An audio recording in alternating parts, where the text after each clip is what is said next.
across the UK. On DAB+, on your smart speaker, on your smart TV, and on your side. This is Talk.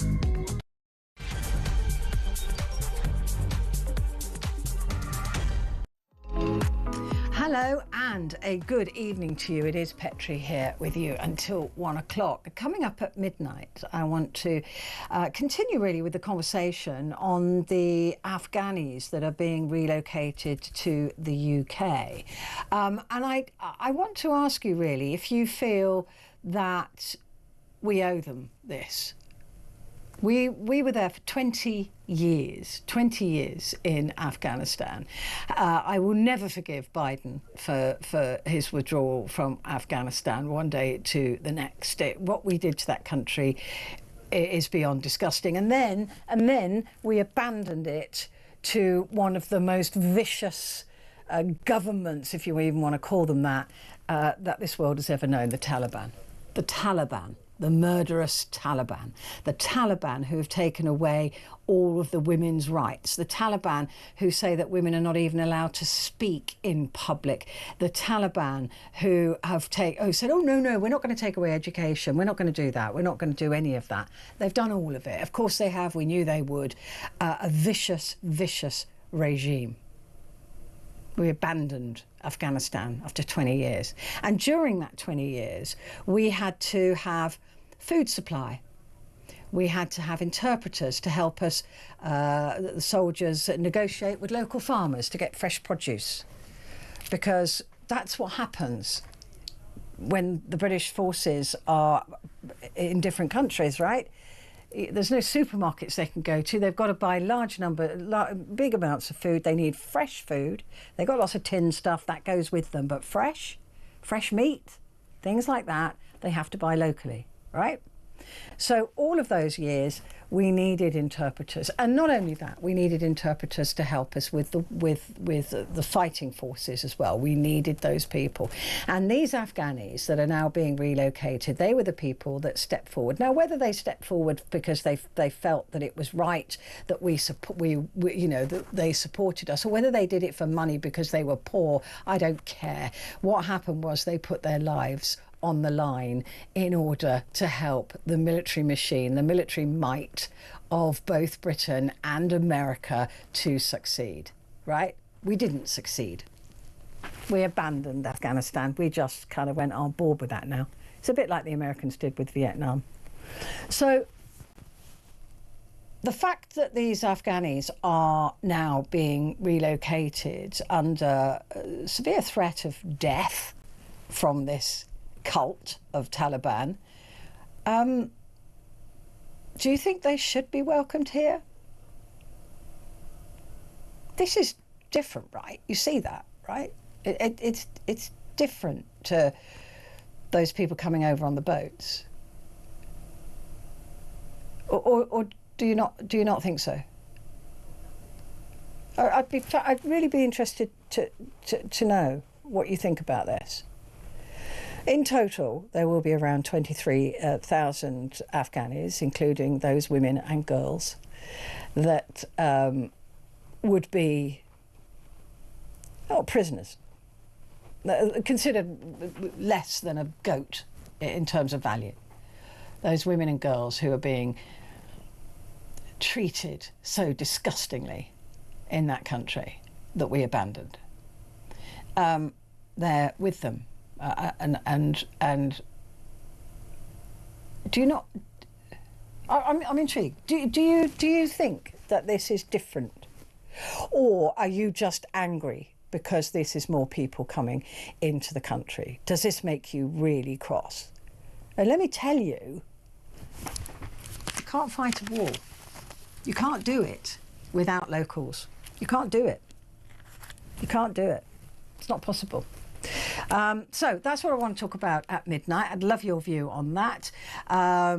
0344 499 1000. I do have perspective on this. I do have my own experience of this, and that is when I was a war reporter and needing all those locals to help us navigate safely through a very, very dangerous situation often. So I know their value and I know their risk. Give me a call.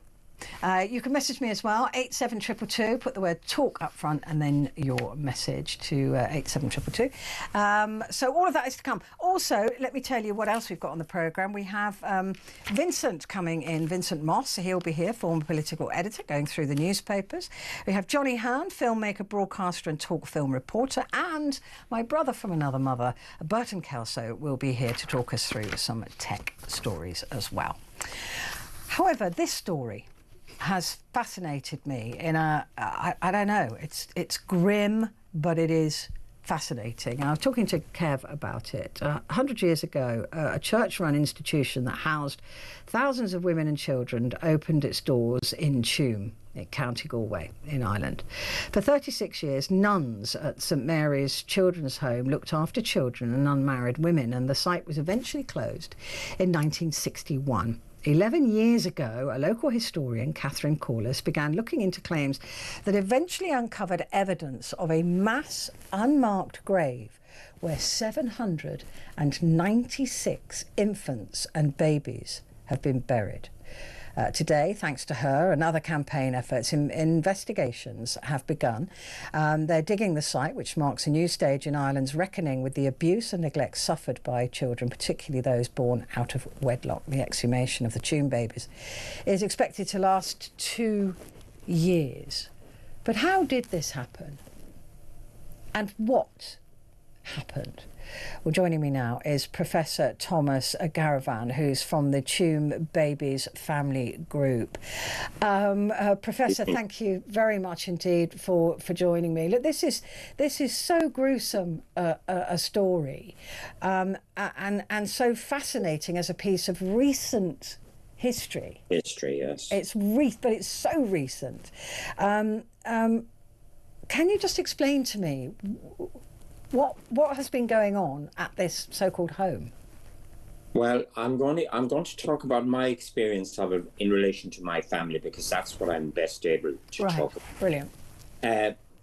My mother and her 6 siblings were all taken into Tuam Home between 1934 and 1940, all taken in as children, all aged roughly between the age of 3 and 7. And they were taken from their parents by a child officer who was literally a social worker of our modern age, because their parents were, my grandmother and grandfather, had no fixed abode, clearly had other problems in their family related to alcoholism and other type of things, and were unable to, they kept having children, but were unable to look after them. So they were all taken in over literally over 6 years, 1934 to 1940.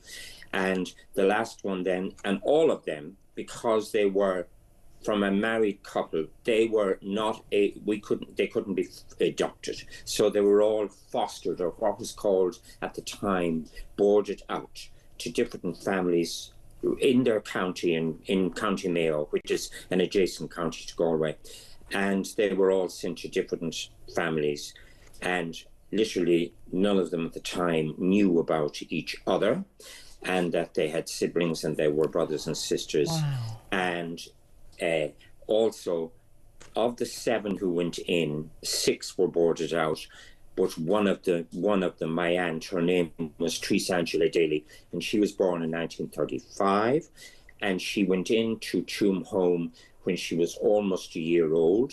The records say that she was weak and wasn't growing at the level she should be growing at, but she was in there literally about 13 days. She got meningitis and she died in Tuam Home.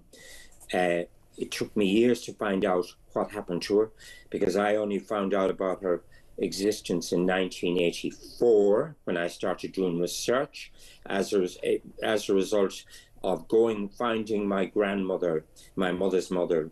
3 years previously, she had disappeared off the face of the earth, and we found her. And then when she died, We went to a funeral, and I started talking to people, and it made me suspicious. We thought she had only 3 children, and we could account for all 3 of them, but she had 4 more. She had 7 in total. And this one, Teresa Angela, died in the home, but we had no record of her burial. We couldn't find it. I couldn't find anything about her until Catherine Corliss, who is the historian that you referred to, rang me and told me that I think I have your aunt's death cert, and she died in Tuam home. And I then started looking, and I found no records that she was buried. I tried the church in Tuam to see was she given a church burial, was she handed back to her parents. It's clear she wasn't handed back to her parents, or if she was, maybe they didn't take her back because they weren't in a position to bury her. I do not know. But I am assuming, is one of the 796 children that are buried in inverted commas in that septic tank type arrangement that they seem to have there. And I am just keen, and that's where we got ourselves. But I first heard about Tuam Home in about 1976. I was very young. And my aunt told me, and my aunt, she is still alive, and she is possibly the oldest living survivor of Tuam Home. She is 96 and a bit. She'll be 97 in a few months' time. And she was there for 3 years as a child until she was fostered out of Tuam Home. So she told me in the 76 that she was in Tuam Home. I didn't take any significant... it didn't elevate my consciousness in any way as to what Tuam Home meant. At the time, we didn't know all of the things that went on around it. And it was literally into the 80s and started in the 90s that I began to hear that it was a terrible, cruel regime. And it was a regime where there was great suffering. And then I started to talk to my mother and my 2 aunts in particular, to recount their experiences, because they were a little bit older than their siblings when they left Tuam Home. And that's when I started to realise that this was a house of horrors, not a home to look after children and bring them up. I mean, the number of death certificates, 796. I mean, that... Honestly, I don't want to, nobody wants to preempt what is going to be discovered, but it doesn't sound accidental, does it? No, it doesn't. But there are lots of, Catherine Corliss is to be thanked and honoured in every way for finding all these 796 birth certs. But I suspect that quite a number of people knew about it, but didn't say it was, part of our society. We brushed it under the carpet, didn't talk about it. And there was all the stories that I had met people before that told me that their experiences, they were terrible.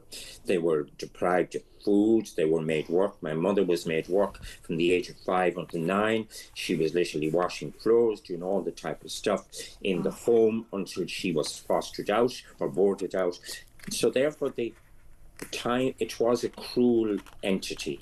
And they literally, I think, saw children as an opportunity in some cases to earn lots of money from the state for looking after these. And also there's clear suggestions that some of these children who were in Tuam Home, who were from unmarried mothers in particular, might have been adopted illegally or sent off to America to families who wanted them. Because I've been looking at it down through the years, and you'll see advertisements and stuff that came up from papers and contemporaneous records showing that children were available for to be adopted, literally. But I don't think that's the case in the case of my aunt, because she couldn't be adopted under law at the time, even though we didn't have proper adoption legislation until about 1962, I think, but she wasn't clearly adopted. So I'm assuming that she passed away. She died in there, because the death cert says she died. She had meningitis for 5 days and then she passed away. The thing is that it's almost impossible to know if that is really what happened. Well, I know that is the $64,000 question, and the great mystery and the uncertainty. Did that actually happen to her? And I've speculated down through the years.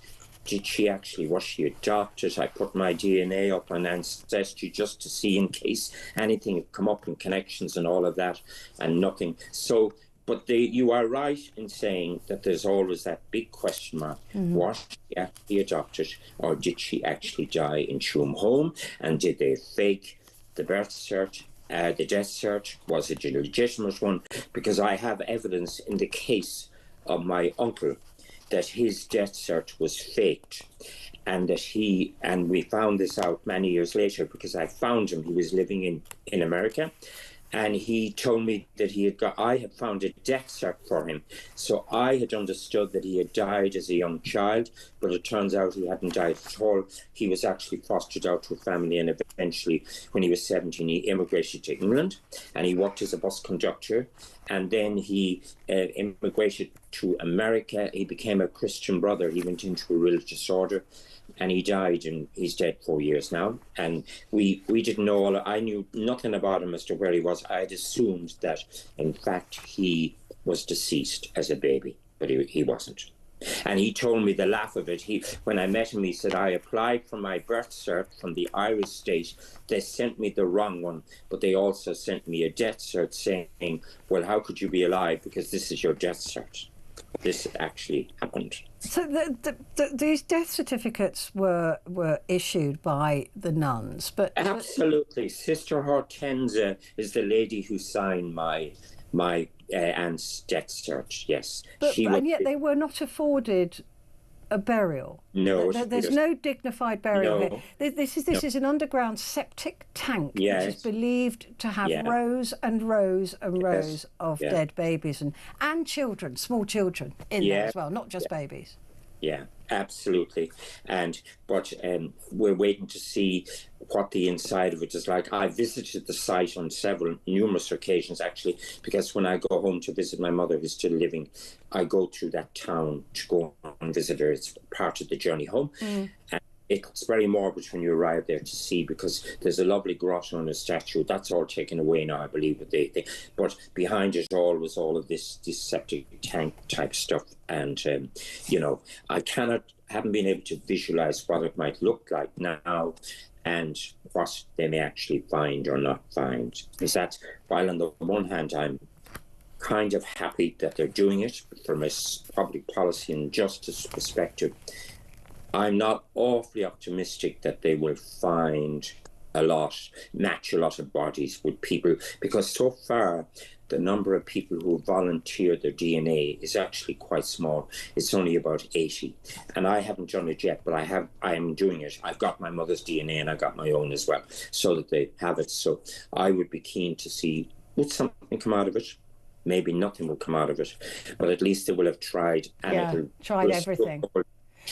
Is there any concern that there may well be other bodies in the area, not just of the children, but of these sometimes extremely young mothers who... I'm not sure about that, because I looked at all the list. If you look at the list of the 796, and Catherine Corliss has published it, and it's in her book, and you look at the ages, they're all very young age. But I am intrigued, could there be some young mothers in it who are deceased? I don't know. It's hard to know.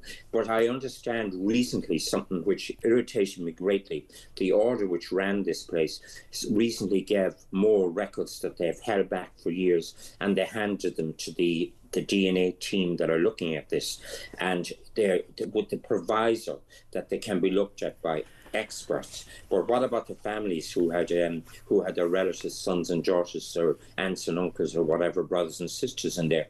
Should they not have a right to see what's on those? And I wonder how good those records are, because I did have sight about 25 years ago of the Tuam records that were held for all the babies who came in and deceased, and all they were consisted of was ledgers that you'd use to do your accounts, and all the names are in, and when they came in and when they were fostered out and all that type of thing, all done in longhand, and grossly inaccurate in some cases, because I found out when I started to research mine that the dates they came in were unclear, and the dates they went out, in some cases, there were several alternative dates given. So you'd have to think, was that all done by this Mother Superior of the place? Well, there was incredible cruelty there, as you say. Yeah, has the church said anything about this? Well, this was done under religious guises.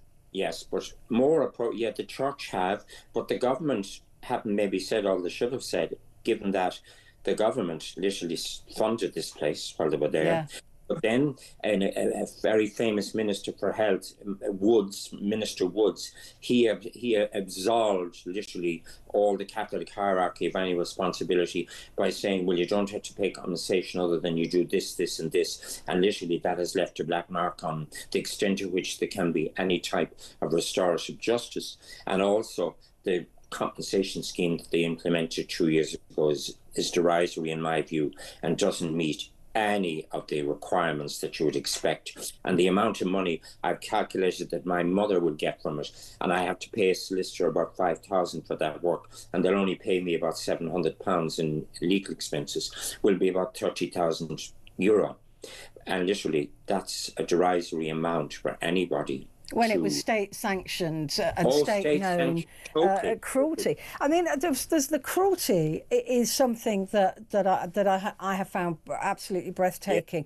Yeah. If I can read this to you, there was one person who couldn't find death certificates for two of her siblings, but she found for one of them.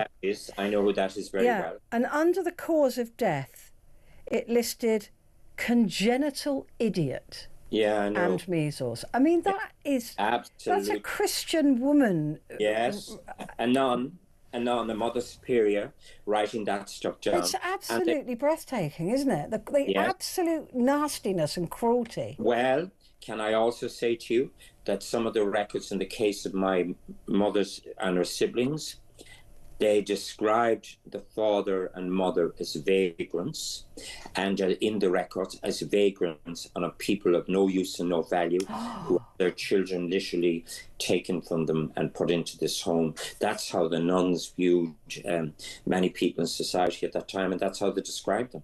I mean, this is why I find religion very difficult for me, because they pick and choose. Listen, Professor, can we speak to you again? I mean, it's a weird thing to say, I wish you luck. I hope you find your family. But it would be good to talk to you again, because this is going to take 2 years. I would love to talk to you again, yes. That would be fantastic. Listen, Professor, thank you so much, and thank you for sharing your story. Professor Thomas Garavan there from the Tuam Babies Family Group. It's an absolutely staggering story. Quick break. Back in a sec.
Across the UK, on DAB+, on your smart speaker, on your smart TV, and on your side.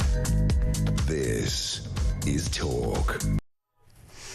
Hello there, this is Talk, and it is Petrie here with you until 1 o'clock. And coming up at midnight, I want to talk to you about these thousands of Afghans that have been moved to the UK, and there are still thousands more to come. And I want to ask you what you think of this. Look, there was a super injunction. Super injunctions are really weird because not only is there an injunction on talking about it, but there's an injunction on mentioning the injunction. That's what a super injunction is. And I know about some really super injunctions, but I'm not allowed to talk about them because they don't exist, first of all, because they're super injunctions, and then it's stupid. But anyway, this super injunction was placed after the MOD accidentally leaked the details, the names and the of the men who helped the British and American forces during the Afghan war, right? So that we were there for 20 years. Now this happened under Boris Johnson, right? So this was in 2022 that this stuff was leaked. And there has been real fear. The reason that the judge allowed a super injunction on this was to stop the press from naming people who were on this list, therefore putting their lives at risk, and even mentioning that there was a list, because that would alert the Taliban to go looking for a list. So this is one occasion that I actually look at a super injunction and think, well, actually that's probably correctly applied. Often they are not, believe me, correctly applied.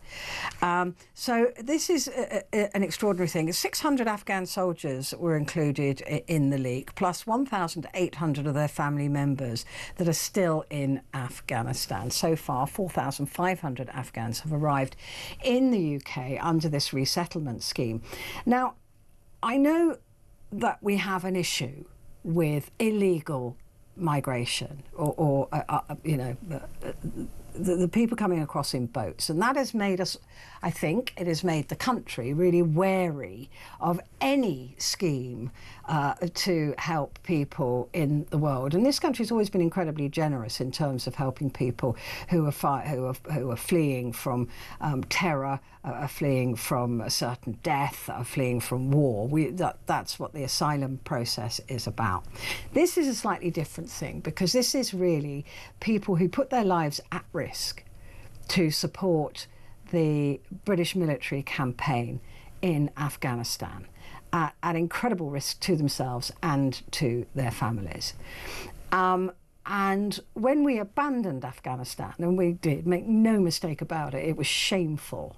When we abandoned Afghanistan and when the Americans pulled out of Afghanistan within 48 hours or whatever it is, and caused a vacuum and allowed the Taliban, this murderous cult, this Taliban, to reclaim this government that they call themselves, who've got, by the way, who Donald Trump gave the same level of tariff that we have.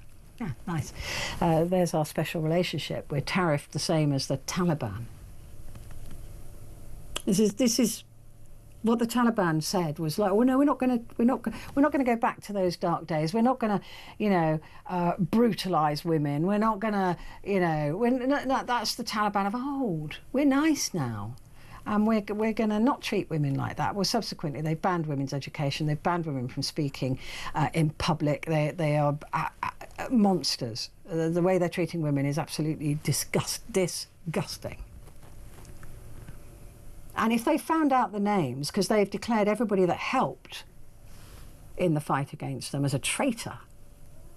So if they did find these names, these people are certainly dead, tortured and dead, for helping us. So do you view them in the same way? Or do you think that actually we kind of owe these people? I genuinely want to hear from you, whichever side of the fence. You know me. I'm not going to shout you down. I'd just be really, really interested as to what you think about these people and their families being brought over to this country. And I know that this is on top of all the irregular migrants that are coming, the illegal ones that are still in this country, the prisoners that haven't been returned. I get it. I absolutely understand all of that. I'm as frustrated as you are with those numbers.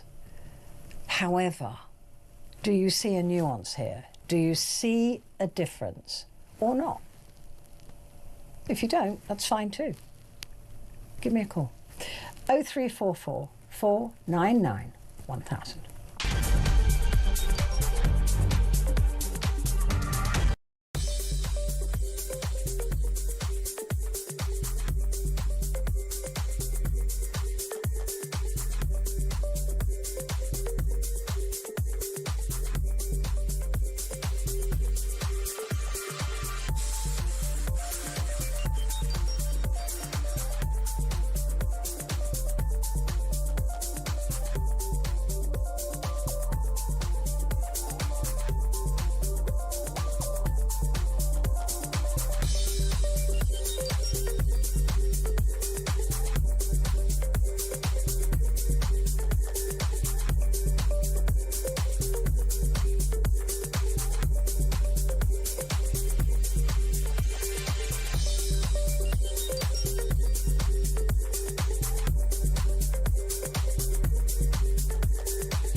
the UK.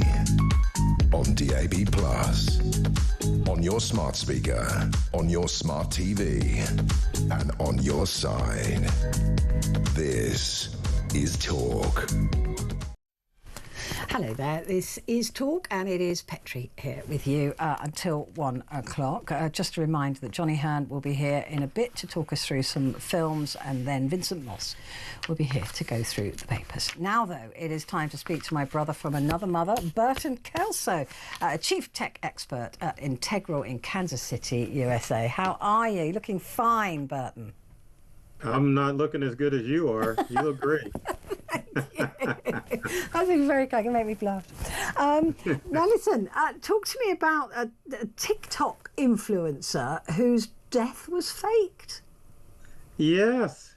Someone in the UK who has cerebral palsy had someone post a fake video saying that she had passed away.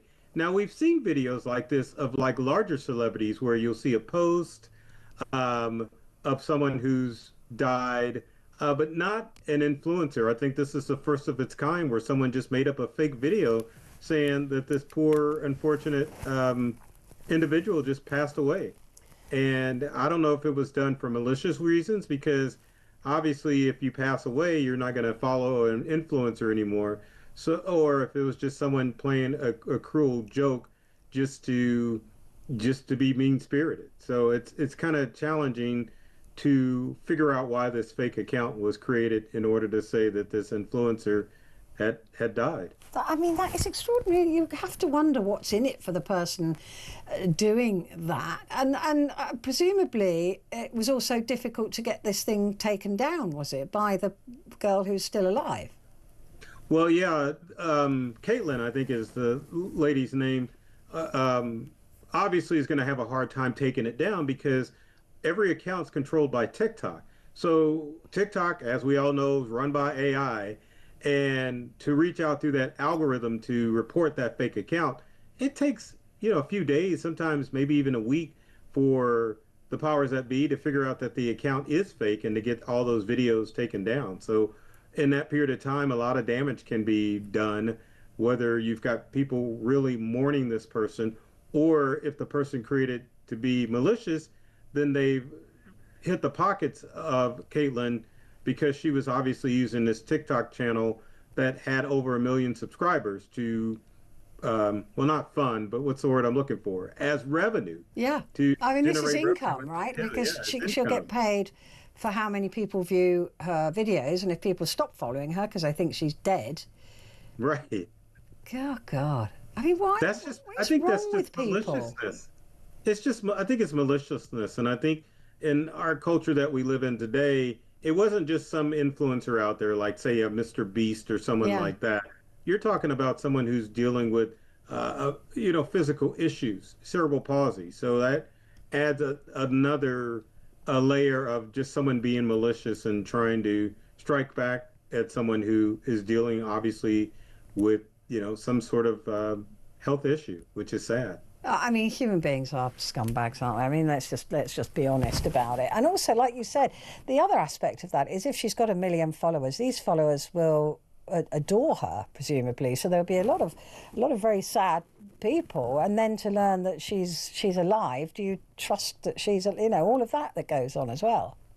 Right. When it comes to a larger celebrity, all you have to do is go to a trusted news source to see if there's a breaking story. Yeah. But if you're an influencer, it's harder because I didn't know who this individual was until I saw the news about it. But if for an influencer, it's a little bit harder because you just don't have the power of the media to back up if that post was true or not. So I think now you may see more social media influencers being hit with situations like this because it's harder to prove if you've actually passed away or not. It never ceases to disappoint. Human beings never cease to disappoint me.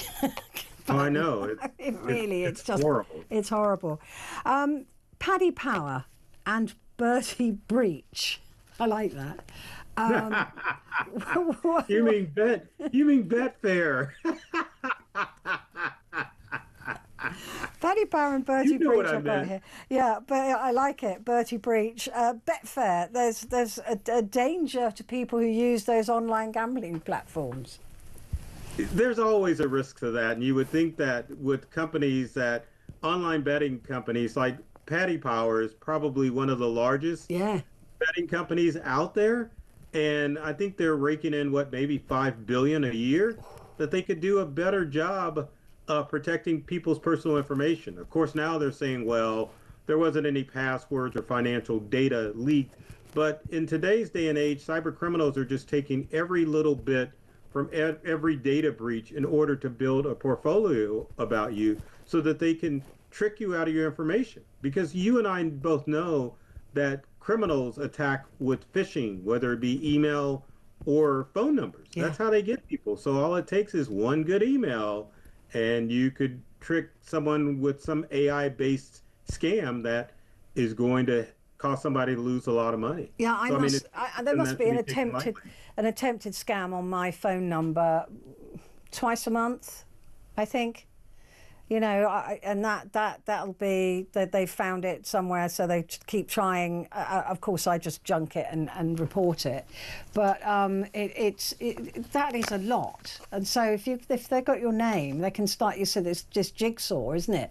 They start pulling together just little bits of information of you from different places, and suddenly they've got your entire identity. Right, and it just opens it up to all sorts of different scams that can come in. It's not necessarily going to come from Paddy Power or Betfair. Yeah. It's going to come from different sources that say, hey, maybe your bank account's been compromised, or maybe some other financial institution's been compromised, and we need that data. And most people have FOMO, fear of missing out. So when you say those words of you are at risk, then you're going to give out a ton of information in order to help resolve the problem. And these data breaches need to stop. I mean, I don't know and how. like you said, they're making enough money to protect data or disguise it in some way. Are they just choosing profit over safety? I would say in a lot of instances it is profit over safety, because in most instances, the companies like this, these betting companies, have the infrastructure to prevent someone from breaking in.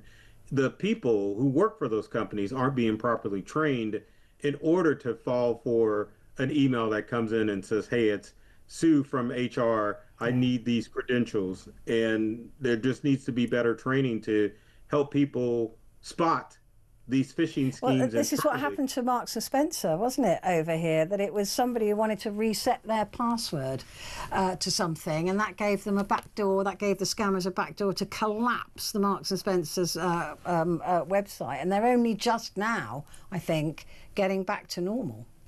It happened to the MGM Grand too. Yeah. It happened to the MGM Grand too over here in the States. I mean, someone from HR called, said, hey, I need the password for XYZ, and they gave it out, which the criminals were able to just log in and install ransomware. I think it cost the MGM Grand, I think it was 100 million, either in ransom or just the process of getting everything back up and going. And as easy as that. So this is the human, because this is the thing, we always think scammers are going to be hacking into computers, but actually the human beings are the weakest link, right? So if you can persuade a human being that you need a password, you're from HR, you need a password, oh, remember I saw you at the Christmas party, we had all of that, then, you know, they're the easiest things to hack, presumably, human beings.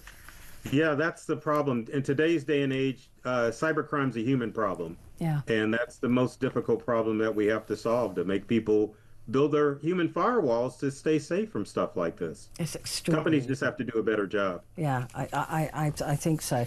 It's just terrible. Right, I want to leap ahead because we're going to run out of time, because I like this one. A new AI voice tool trained to copy British regional accents. I mean, why wouldn't you? Is this for use all over the world? They want British accents. It is, and it's a company called Synthesia. They have been in the forefront of creating AI voices, and so they want to make sure that they get every dialect in the world, not only in the UK, but France, United States. Obviously, it's not world changing, but I think that it's interesting that Synthesia is going through and making sure they get every dialect down. Isn't that amazing? Thousands and thousands and thousands of them. I mean, you go 10 miles in the UK and you've got an accent that I wouldn't be able to understand. Right, exactly. So, I mean, that's a lot of research, but obviously with the power of AI, it makes it a lot easier because all you need is 8 seconds of dialogue in order to get the right accent or, get the right accent to create this AI language. I think it's great. A voice cloning tool, though. I mean, here we go. Even more potential for scammers. Of course. Yeah. If someone wants to clone your voice now with Synthesia, they can get your dialect just right. Same with me. So it's got a good, because let's just say you had to do voiceover and you didn't want to do voiceover, so you said, let AI handle it.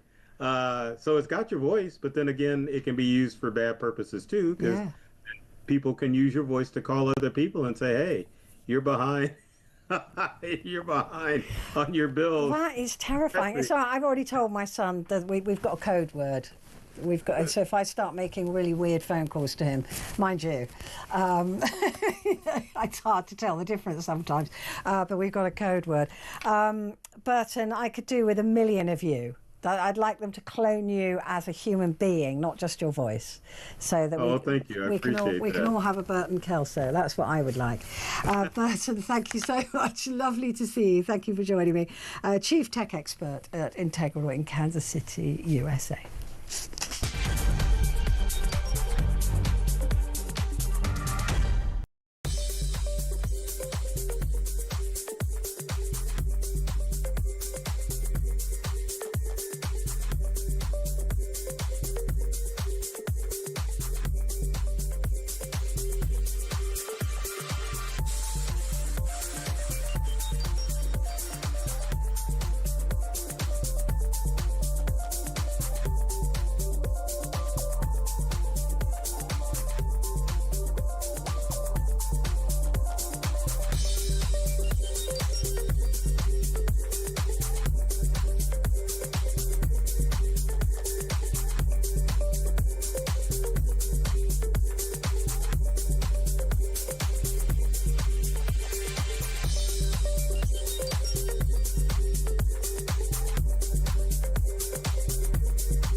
Across the UK, on DAB+, on your smart speaker, on your smart TV, and on your side.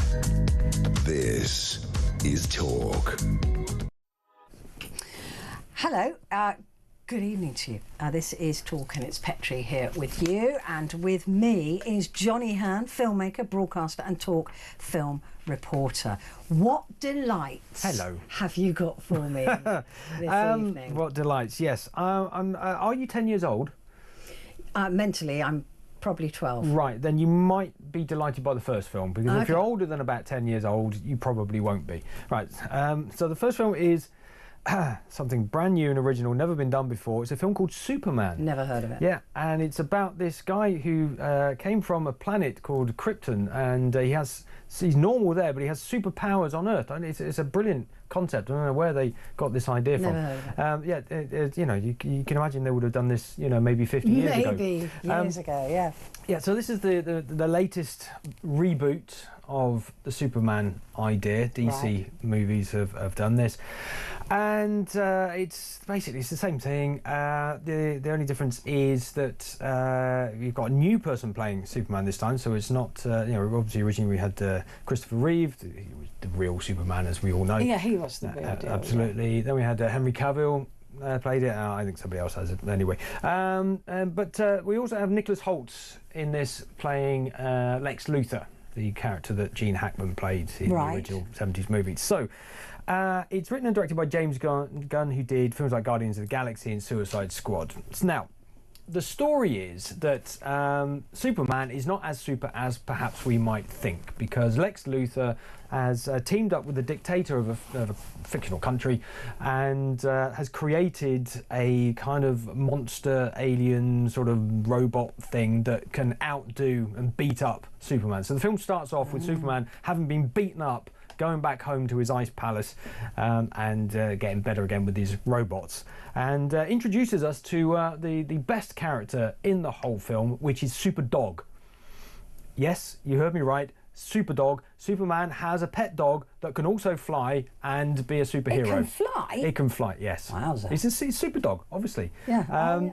And where did this super dog come from? I have no idea. I have no idea. It's a terribly made computer-generated dog that looks great until it starts moving. Then it clearly doesn't move like a that dog. Great film, and I did enjoy it, Wolverine and Deadpool, which is hilarious. It's very funny, and they got a dog. Right. They've got the ugliest dog in the world. Yeah. So they had a super dog. Well, it wasn't really a super dog, but yeah, I think these days people realise that if you've got a dog in anything, it'll probably sell better. To be honest, I suspect the dog will get a spin-off movie because they're planning to relaunch the whole kind of sort of franchise again and have spin-offs. There's Supergirl makes an appearance right at the very end for no reason other than to go, "Hello, I'm Supergirl. I'm your slightly crazy ditzy cousin." And he goes, "Oh yeah, you're Supergirl, my crazy slightly ditzy cousin. Why don't you go off to another planet and get drunk again?" And she goes, "Yeah, okay, I'll go and do that." And then you think, right, there's absolutely no reason why that would happen unless you're setting up for the fact that Supergirl's going to have her own spin-off movie. What would be the point of it? She hasn't made no contribution to the story. The thing is that this did really well at box office, didn't it? I mean, this is the thing that it's being said that this is saving cinema. This sort of movie. I don't know how many times people can see the same story, Jurassic Park. It's the same story. That and Jurassic Park. Yeah, they're making a fortune. If people go and see it, they will make another one. I know it's your fault. It's not your fault. Well, it is your fault. You bought a ticket. I didn't buy it. Well, if you go and see it, this is one of the things I was taught like 30 years ago when I first got into cinema. The question was raised to this Hollywood film producer: why does Hollywood make so many terrible films? And the answer was, because you go and see them. If you didn't go and see them, we wouldn't make them. It's as simple as that. Now, I have the same thing people say to me, why isn't there good news? And I said, well, newspapers have trialled putting two front pages on, one with a good news story and one with a bad news story. The bad news story on the front page outsells the good news story 10 to 1 every single time. So don't buy it. Yeah, and bad news sells. Yeah, bad news sells. Bad films sell as well. They apparently do. Yes. Let's have a listen or a look at the trailer. The world's changing, Clark. And the questions are getting louder. Is the Superman threat? Superman requires immediate action. First spotted about 7 feet tall, but it has been growing. People were going to die! My father once told me, it's not about what you can do, Clark. It's about what you choose to do. That's why I choose to protect this world. Everyone has a weakness. Superman. All we have to do is find it. We gotta go, man! Buckle up! Luthor is gonna hurt people. I have to stop him. Hey! Quit messing around! I'm not messing around. I'm doing important stuff. Okay. Yeah. The dog looks like Humphrey. A bit. Well, maybe Humphrey is Superdog. You don't know. It would not surprise me. You've not seen them in the same room together. His super skill is he found fox poo in the garden and brought it in. Well, he's giving you a gift. Yeah, that's very nice. Superdog wouldn't do that. Superdog bringing me fox poo from the garden and then trying to eat it on the sofa. I bet that didn't happen in the film. No. Right, so that's in cinemas now.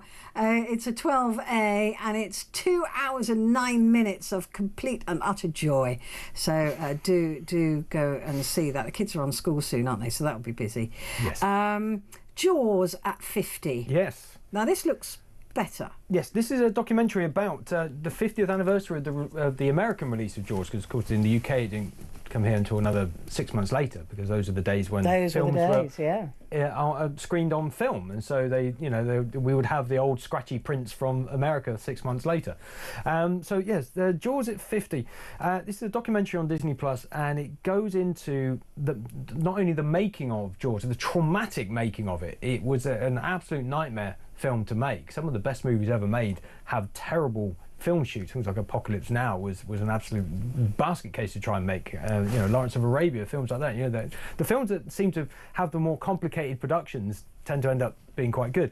So it goes into this, how long it took them to make this film, to film it, because Spielberg insisted from the very beginning that he wanted to film it on location and not in the back lot of the studio in their big tank. Right. He said, no, if I'm going to do this, we've got to go out on the ocean. We've got to film, which of course makes things much more complicated, but makes it look much, much better.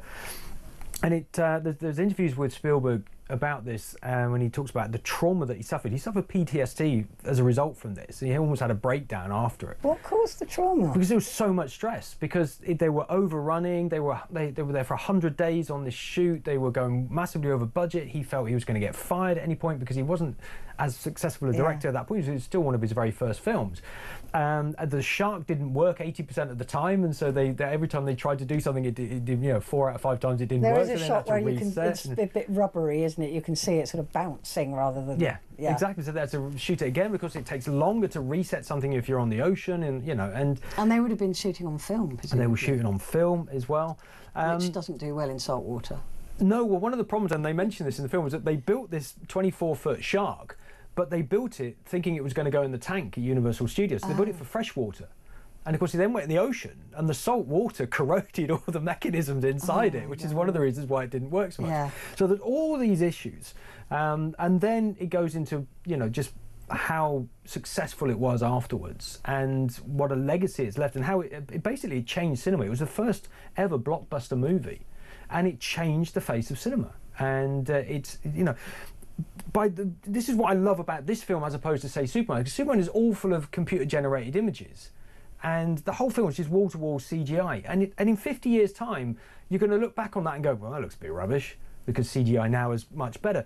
But because this was shot on location with real people in real situations, okay, yes, there's a rubber shark, but this actually used footage of real sharks in there as well. Listen, I can still watch this movie. That's what I mean. It stands up 50 years later. It's that blooming music. Yeah. Well, they go into that, the John Williams score, and where he got the idea from that from, and yeah. That still sends shivers down my spine. Yeah, because of the way that Spielberg approached it, they opened the film basically from the shark's point of view. And so when you add that with that intense bit of music, so every time you then hear that bit of music, you know what's going to happen. You know that the danger is coming, and that's the skill. It's such a brilliant movie, and this documentary really gets into the under the surface. But I mean, also that film was the reason that so many great whites were slaughtered. Yeah, well, they do touch on that. That there was a massive spike in the killing of sharks. Massive spike. But they do quantify it by saying, but now actually the film has helped to do the reverse of that. And so it's helped with the conservation of shark populations, and they're now going back up again because people have started to respect sharks from the Jaws films. But yes, initially after its release, there was a spike in hunting of them. Let's have a look at the trailer. This is available on Disney Plus. It's Jaws at 50, the definitive inside story. We were on the real ocean, and we were way out of our element for 5 months. And we all began going off the deep end, literally. Okay, attack! The film was 100 days behind schedule, and 80% of the time the shark didn't work. There was a strong undercurrent if the studio would close us down. I was terrified I was going to be fired, but I never once felt like I wanted to quit. And when the film wrapped, I had a full-blown panic attack.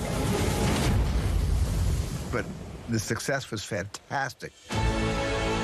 It was sort of life-changing. It's the film I've seen the most. It wasn't just a movie, it was a pop culture phenomenon like that. It supercharged the language of cinema. There have been movies made since using CG sharks that aren't nearly as good. The film that I thought would end my career is the film that began it. I can't believe that was 50 years ago either. But it still looks amazing today. It's brilliant. And also, one thing I didn't realise, that they only brought in 8 actors from outside. They shot it in Martha's Vineyard in New England, and they only brought 8 actors with them. Everybody else, all the bit parts, all the kids, all the locals and everything, all just people who lived in Martha's Vineyard. Oh, were they? And they're all brilliant. Were the people screaming running out of the sea? They were just asked them to do that? Yeah, they're just people who lived there. They just all sort of bought into the idea that we're making the shark movie in Martha's Vineyard. And yeah, they only brought in 8 actors. Wow. For the whole movie. This is up my street. I shall really enjoy watching that. Richard Dreyfuss, of course, I just love him. Thank you. Excellent. So there you go. Superman or Super Jaws. That's your choice, and I would go for Jaws. So Johnny Hearn, thank you very much indeed. Right, coming up we have Vincent Moss here in the studio, and he's going to be going through the papers.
Across the UK, on DAB+, on your smart speaker, on your smart TV, and on your side. This is Talk.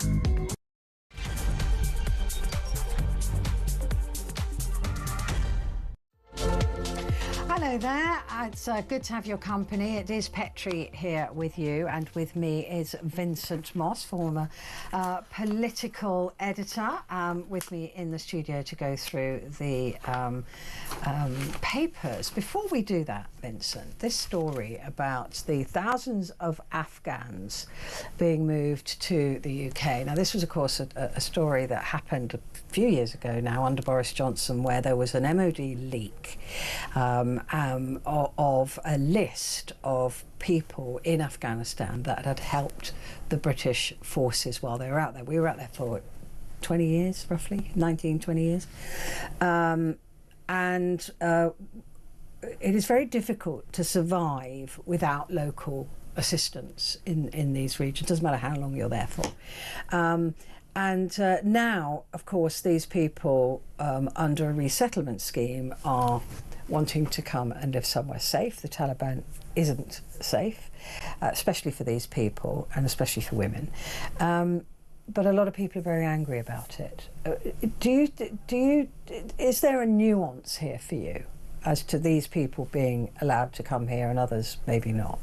I think if they were literally helping save the lives of British soldiers, lots of them were acting as interpreters, lots of them were involved in even stretcher-bearing injured British troops out of places, that we've really got a moral duty to help those people and their dependents who doubtless would be murdered by the Taliban if they were left there. I think one of the questions, though, is the list does seem to have grown quite a lot. I mean, there's a former Defence Minister under the Conservatives, Johnny Mercer, writing one of the papers, and he talks about how, to his knowledge, there are about 1,000 potential people that could fit that profile, but the numbers on the list looks as though it's 6,000 to 7,000 people. But given the catastrophic nature of that kind of data leak, that kind of redoubles our duty to these people, because it's our fault that their lives are at even greater risk, because as we understand it, somebody in the MOD accidentally emailed this to somebody. It ended up on a Facebook site. Now, that really does compound the sort of duty, if you like, of the UK government to do something. The big problem is they've kept it secret for 2 years. It wasn't this government's decision, but they carried it on, and it's been probably the longest ever super injunction I think that we know of, 2 years. So none of this was discussed, huge amounts of money being spent on it. That particular element of the scheme on its own, probably £850 million, and the total element of sort of resettling Afghans here, potentially 5, 6, 7, 8 billion pounds, £7 billion. So it's a huge amount of money, and we've known very little about what's gone on, and it's just starting to be unpicked now the super injunction is lifted. But I think, yes, duty to those who worked with our troops, but a bit of scrutiny and a bit of sunlight in terms of exactly who's involved and does everybody need to be coming over here, because the list does seem to be getting very long. Yeah, I mean, and you can hardly blame them, really. Living under Taliban rule is brutal.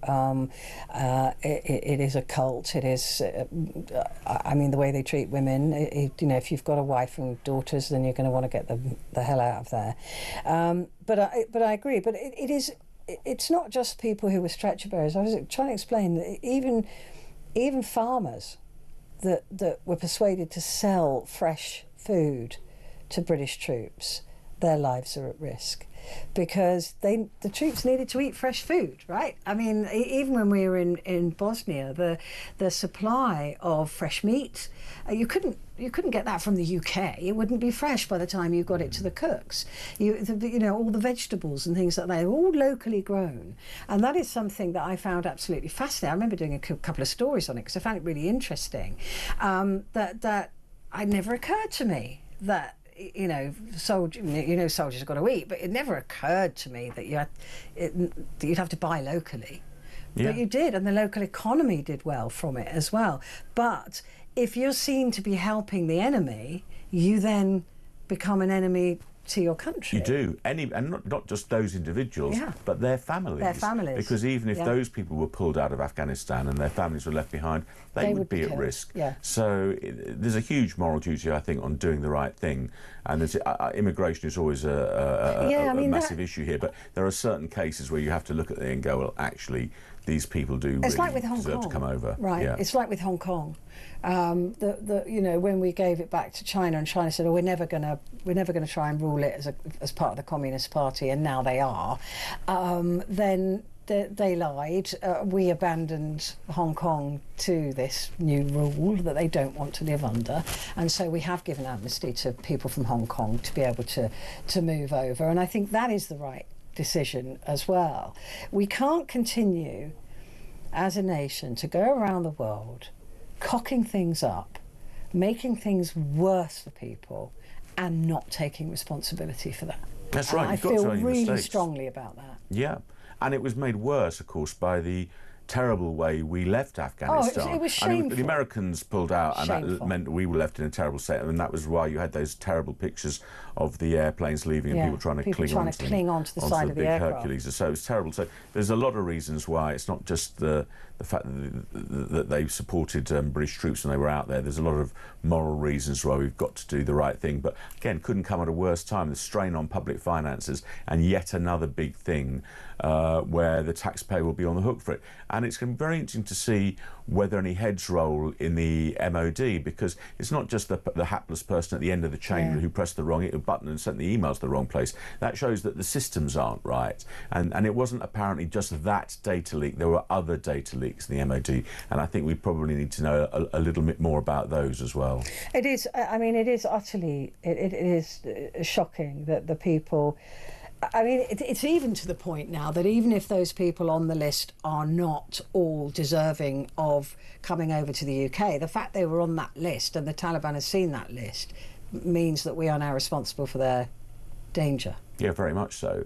I mean, there have been counterclaims that some people are saying there's no evidence to show that the Taliban actually acted on that list, and it may have had it from other sources anyway, but that's not really the point. It's not a great defence, is it? That's not a good defence, no. And we do know that some people have been killed. We just don't know whether that was because they were on the list or not on the list. But I just feel very strongly about the way we abandoned Afghanistan and abandoned those people to the Taliban, particularly women and girls. And we can't keep doing it. Yeah. We can't keep doing it. I mean, we absolutely... What was the point of that? 20 years in Afghanistan. Achieving what? Yeah, handing it back to the Taliban, who've just gone back to their ways. Exactly. We hadn't worked out an exit strategy. Neither us or the Americans worked out a workable exit strategy. Just went, I'm bored with that game now, we're leaving. Yeah. It's like Vietnam. Yeah. Just, can't go then. Honestly, it's just, we've got to learn. We've got to learn our lessons. Right, let's move on and talk about the Minnesota Star Tribune. I think that's a really big paper in the United States. ICE detention techniques decried. Rights groups describe agents without uniforms or warrants targeting immigration court. This is a big issue, isn't it? ICE now has, I think, the fifth largest military budget in the world. If it were to be a military budget, that's how big the ICE budget is now. Huge, isn't it? Massive. And it's just frightening how not just this the Minnesota Star Tribune, but we've seen this with other American papers in California and elsewhere. Yeah. This sort of really sort of creepy, secretive way that these ICE has been operating to some extent, sort of turning up, as it says here, in sort of plain clothes and just parking outside courts, exactly, and then literally the allegation is here, picking people up straight after their hearings at immigration courts in Minnesota, often without warning and in front of their families, and then just whipping them off and potentially sort of leaving them facing detention and deportation. So really frightening place to be if you're an undocumented migrant. People never being hurt, they're being disappeared, literally. Yeah. Nobody knows where they're going. And what is interesting about this, that some people have suggested, what is there to stop somebody from dressing up like an ICE agent, covering their face, and just kidnapping anybody off the street? No one's going to stop them, right? No one's going to question them. They're just ICE agents. They could be just kidnappers. Exactly. It could be anybody. Yeah, it seems to be happening. They don't have to show any identification. Yeah. The whole thing is pretty worrying, yeah. It's absolutely terrifying. Bees dying in droves. It says a typical spring. Steve Ellis's hives would have been buzzing with healthy bee colonies ready for the honey production season, but this year he's opened many of his hives to silence and found them hollowed of any sign of life. If the bees die, we die. Yeah, very much so. And there was a concern in the UK, wasn't there, a couple of years ago about lack of bees, which seemed to be slightly better this year. But the report in Minnesota is talking about huge losses of up to 70% of his bees, which is a massive amount. That's a huge amount. That would be very, very concerning. Die-off may affect honey prices later, but beekeepers are already hurting. Yeah, I mean, if we don't have the bees, we can't pollinate the plants and we can't eat. Yeah. Let's go to the this is the story we were just talking about. The UK offers asylum to 24,000 Afghans after email blunder and cover-up costs billions. Yes, and interestingly, one of the bullet points on the front of the paper is saying that the former Defence Secretary under the Conservatives, Ben Wallace, is saying the judge did the right thing, it saved lives. He's referring to the super injunction and trying to protect these people's identities. So he's yet one of those people on the side of the super injunction, where lots of concerns about it, lots of complaints, lots of journalists and newspapers trying to get the injunction lifted, saying that all this happened without any public scrutiny. But former Defence Minister there saying it was important that it happened. I mean, super injunctions are difficult to get. Yeah. They have to cross various criteria, and looking at the criteria on this, I would say that this is possibly the only super injunction I've ever seen that was the right thing to do, because if there was any nod to the fact there was a list even in existence, like the Epstein list perhaps, then people go looking for that, and the Taliban might have gone looking for that. So you know, the fact that this has been covered up to protect lives or shut down to protect lives, I kind of get that. I think I agree with this. Exactly, because if there'd been an injunction just saying ban the names, but there's a list out there, then there are so many iterations of things on the internet. Somebody probably would have found it. So the whole thing had to be kept secret. The whole thing had to be kept secret. This isn't them being, you know, oh, they're keeping it secret so we don't know who's coming into the country. This is literally to protect the lives of the people who we exposed to a very dangerous group of people in Afghanistan. The Daily Star, oh gosh, this is right, sackings don't get tougher than this. John Turode now has been given the boot as MasterChef presenter after a claim he used an extremely racist term was upheld. He said no one at the Beeb had told him about this, and he certainly says he can't remember ever making such a comment. It seems fairly brutal to sack Turode, given that they sacked Wallace for 83 complaints. And this, as far as if this did happen, this was one complaint 10 years ago. Yes, I think the problem that John Turode's got, who's now followed Greg Wallace out of the door, is that a law firm looked at this independently and investigated it, and they found that from their point of view that he had used this racist word, and even though John Turode insists that he can't remember it, he doesn't recall it, the evidence against him seems to say, certainly according to the law firm that investigated Silkins, that it did happen. And yes, his contract is not being renewed. He's 59, and it looks as though the BBC are committed to MasterChef continuing. It's a hugely popular show, but without the two most famous names that were behind it, really, in terms of making it famous. Well, maybe they just, I mean, he is collateral damage, I think, from the Greg Wallace fallout. I think they want to be seen to be doing the right thing as opposed to actually doing the right thing. Maybe they just wanted a clean slate. I think so, but there's also questions to answer for people in the production company and the BBC who allow these just sacking complaints. The stars, exactly. right? You've There got were to so many sack other complaints people. that happened over the years that the people who didn't respond to those complaints have got questions to answer as well. And I think there is a wider investigation at the BBC and the production company, and it'd be interesting to see if it goes just beyond the on-screen talent to some of the producers who presumably did listen to the complaints. It's all about the show, isn't it, at the moment? It's all about showing off. It's all about the big, well, we've sacked John Turode, we take this seriously, we've sacked him as well, and we've sacked Wallace, and we've, you know, that's what it's about. The executives in charge of this, they won't go anywhere. Probably not. They'll always protect themselves. They'll always manage to do that. Right, let's take a break, and Vincent and I'll be back in just a moment.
UK.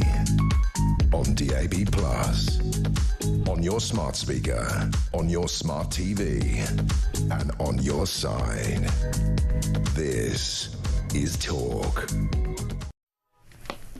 Hello there, this is Talk, and it is Petrie here with you, and with me Vincent Moss, former political editor.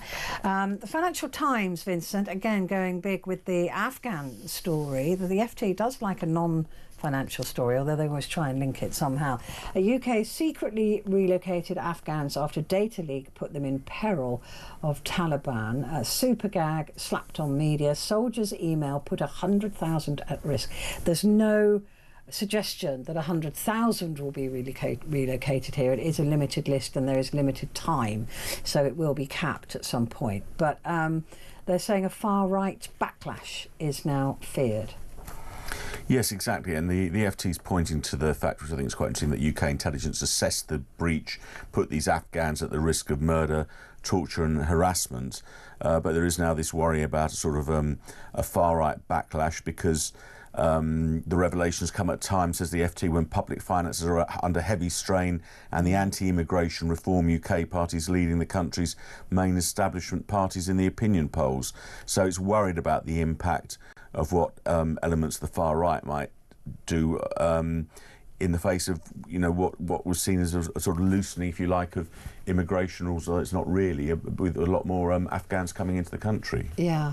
I understand why people are angry, but I don't think that the government, who we've already discussed many times, Vincent, they're not very good at communicating, and if this was communicated properly as to who these people are and what they are and why they're being given this sort of protection, I think the public would be able to see the nuanced difference between these people with their families and those who are coming across on boats uninvited. These are invited into the country in order to protect their lives. That's right, and it's just the timing couldn't be at a worse time when the I mean, peak I of understand small why boats people is are coming angry, in. but And also it makes you wonder how many people might be protesting outside what they think are boat migrant hostels or hotels in their town, which actually could be, at least some of them could be sort of Afghans who are involved in protecting British soldiers in the war. Yeah, exactly.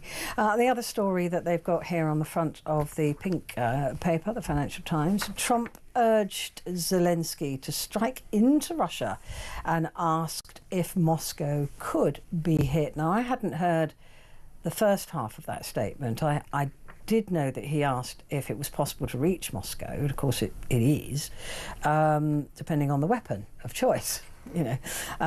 But if he's privately encouraged Ukraine to step up strikes against Russia, that would lead me to believe that this weapons package that he's agreed, which we don't know much about, does include attack weapons as well as defensive weapons. Yes, it does. Which would be interesting. It would. It does sound like it might well do, because we've always assumed that Trump hasn't supported the idea of direct attacks on Moscow. But of course, Ukraine is so good with its fleet of drones that if those continue to evolve, they can strike right into the heart of Russia anyway. But it'd be very interesting to see what this package of military aid is from America to Zelensky, and it does seem as though Trump is changing his position quite a lot on Putin, isn't he? He seems to be if you like, hardening his position against Putin. Well, Putin's beginning to make him look like a fool, and he doesn't. That's what he doesn't like. But there's also some rumour that the First Lady, Melania, may have talked Trump into realising that Ukraine is the victim here. Yes, he doesn't like being played, does he? He looks as though he might be played. No, and he looks like he's being played. And I think the more that people say that he's making a mug of you, the more he will side with Ukraine. It's interesting. But Vladimir, he said, "Can you hit Moscow? Can you hit St. Petersburg too?" Trump asked on a phone call to Zelensky.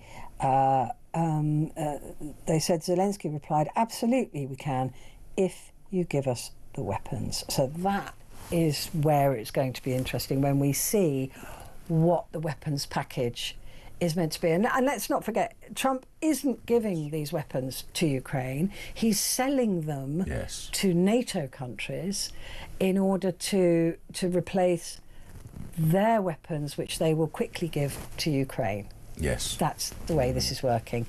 So he's not being overly generous at this point. No, he's not. He's making money out of it. The Metro goes with the 850 million Afghan airlift cover-up. I wish they wouldn't use this language. It's frustrating me. I mean, it does make it sound really deeply suspicious. It makes it sound like the Tories and Labour were trying to sneak people into the country to stop the public knowing about it. And that is not what happened here. They put a super injunction on this information so that the Taliban couldn't kill these people.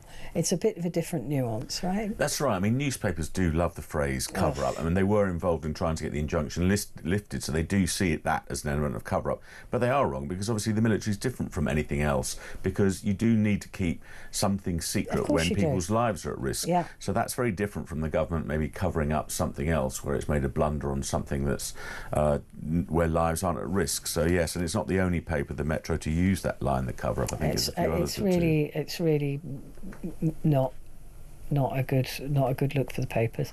I mean, there were times as a journalist when I was in places like Bosnia where I'd be given advance warning of something that was going to be happening, movement and things like that.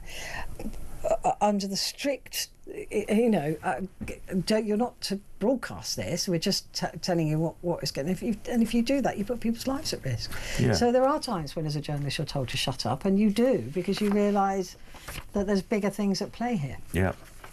The top of the Metro, the felling of the tree at the Sycamore Gap was senseless bravado, and the two men have been found guilty now, and each have been sentenced to 4.5 years.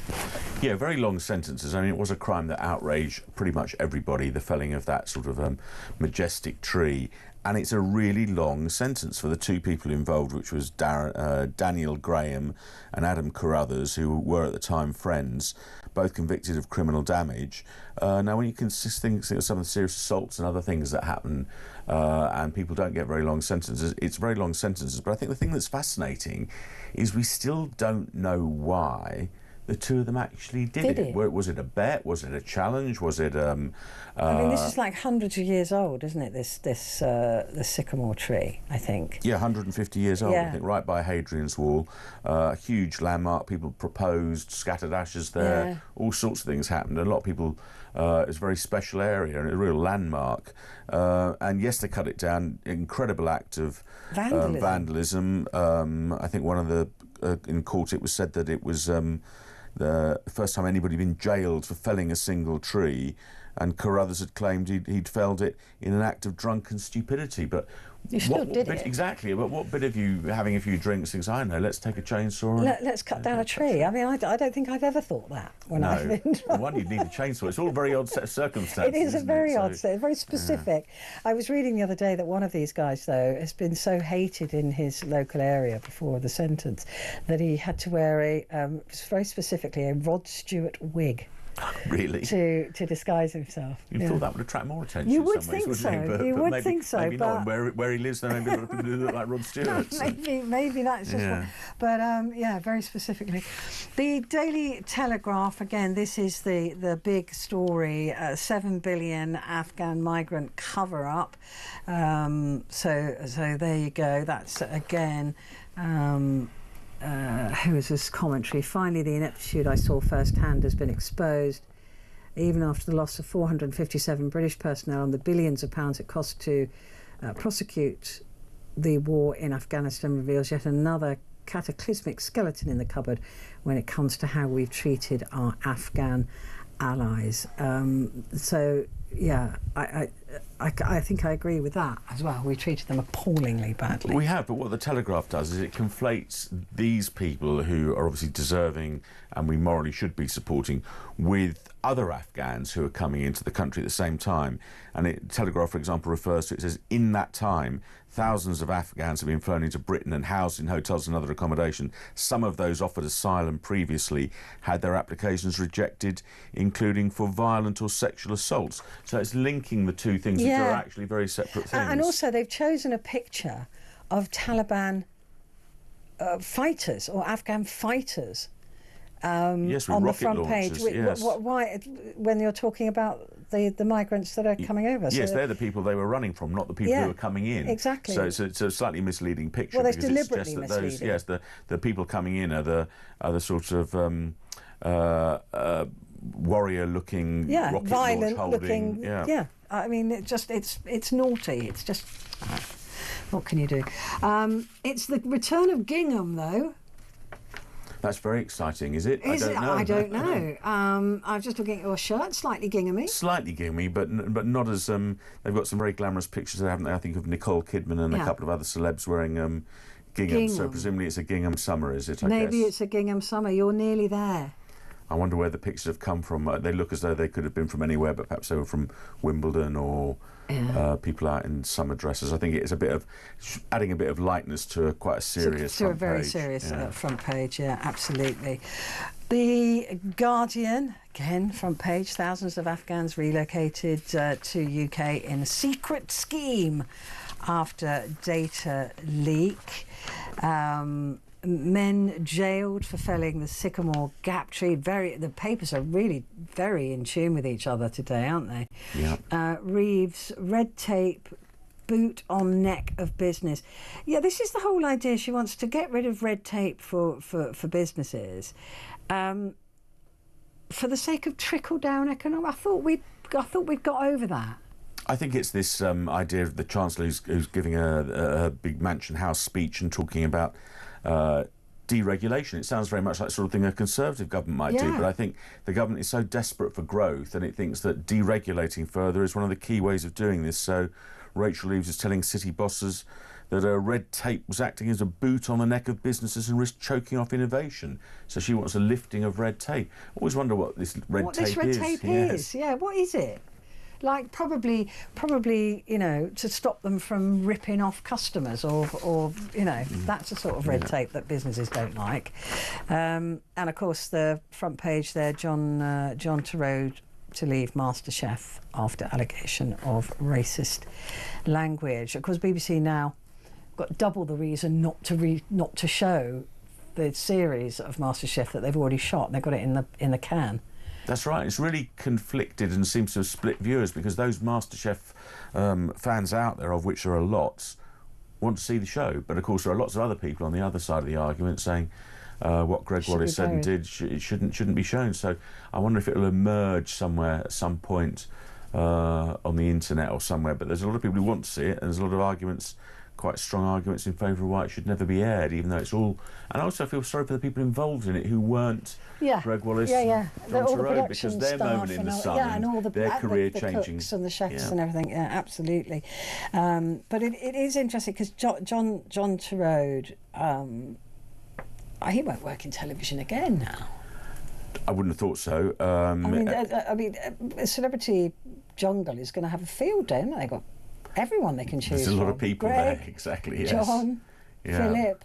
I mean, the list is up reality there. TV paychecks probably going to be much sought after by a few people in the next few weeks. I mean, apparently Greg Wallace is working as a personal trainer online. Is he? Yeah. Well, the other thing they could do is they could actually go back to cooking. To work. Actual work. Actual chefing. And so there's always an income. Well, there. no, except that Greg Wallace was a grocer, wasn't he? That's true. He was never, yes, he was. never. Yes, He used to really annoy me when they used to call him chef, because that's a very specific, very powerful thing to say. Yes, chef. Right, that's what all chefs want. Is their brigade? Yes, it's a sign of respect. And they used to say to Wallace, "Yes, chef." He's not a chef. No, he's not a chef. He's not a chef. How dare you? Let's take a break. We will be back in just a moment.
Across the UK, on DAB+, on your smart speaker, on your smart TV, and on your side. This is Talk. Hello there, this is Talk, and it's Petrie here with me, Vincent Moss, former political editor, and we're going through the front pages for Wednesday. The Sun newspaper, in the flag, which is unusual, Afghan kill list bungle cover-up. Thousands of Afghans have been airlifted to the UK after Special Forces blunder leaked details of nearly 20,000 who worked with the British. 2022 Taliban kill list breach was hushed up by successive governments using super injunctions. So at least they're calling it a kill list. Yes, and it recognised the risk they were at. So, but the Sun's always been usually very supportive of the military. So, it's while it does use the word cover up, its coverage is more muted than some of the other papers that are sort of saying it's a scandal. It is a scandal. And the other big story: chopped to road, axed by MasterChef. Heartbroken judge found out on a BBC website. I mean, that is grim, isn't it? Finding out that you've had something upheld against you didn't even know was being checked into. Presumably he's never been asked his side of it if he says he doesn't know anything about it. Yes, and it's saying he's heartbroken, found out on the BBC website, and I guess it was that sort of thing where maybe they hoped he would quit and they wouldn't have to confirm they weren't going to renew his contract. But it's a really sort of sorry end probably sorry end to his career, certainly in terms of mainstream broadcasting, unless one of the other channels takes him up, because it's very unlikely, very hard to see how he'd be working for the BBC again. So yeah, I mean, it's very, very hard to imagine him working anywhere again, actually, in broadcasting, because he'll just be seen as being too toxic now. Yeah. That's the issue. But to find out on the website, that is pretty rough. That's pretty cowardly as well. I mean, I've often found out that I'm being replaced but just by finding out who's replacing me. So that's what it's often. That's how you find out. You go, oh, so and so was in the other day. Oh, were they? Right, that's interesting. And then that you know that you're on the way out. The buses are rubbish. Yeah, it's like government reshuffles, isn't it? Yeah, they can't keep it quiet. No, somebody will know, and everybody knows. Yeah. Oh, yes, so and so was in doing a test or doing this or doing that. You go, oh, and especially being a woman in broadcasting, it's one in, one out with women. It's never, oh, that could be another show. It's going to be my show because I was a woman and there was a woman coming in, and so you go, right, yeah, that's taking my show. Yeah. It is always one in, one out with women. Bosses not great at doing things properly sometimes. No, not very good. They've never been very good at it, and I'm sorry for John that he found out that way. That is particularly cowardly of the BBC, which doesn't surprise me at all. Daily Express. Gap years. That's a good headline. Yeah, it is. That's to be admired. Very clever. That's very clever. I like that. And it's the only paper to have actually splashed the whole front page on the Sycamore Gap tree, saying it's a moronic mission, and they've both been jailed for 4 years and 3 months, which, as we were saying, is just a massively long. If you boil it down to what it was, and a very important tree, but they cut down a tree, and they're now going to jail for nearly 4.5 years, or whatever they get knocked off for good behaviour. Yeah, I mean, it's just wanton, isn't it? It's just wanton vandalism. Yes. They thought that was going to be a bit of fun. I can't imagine that that's their sort of fun.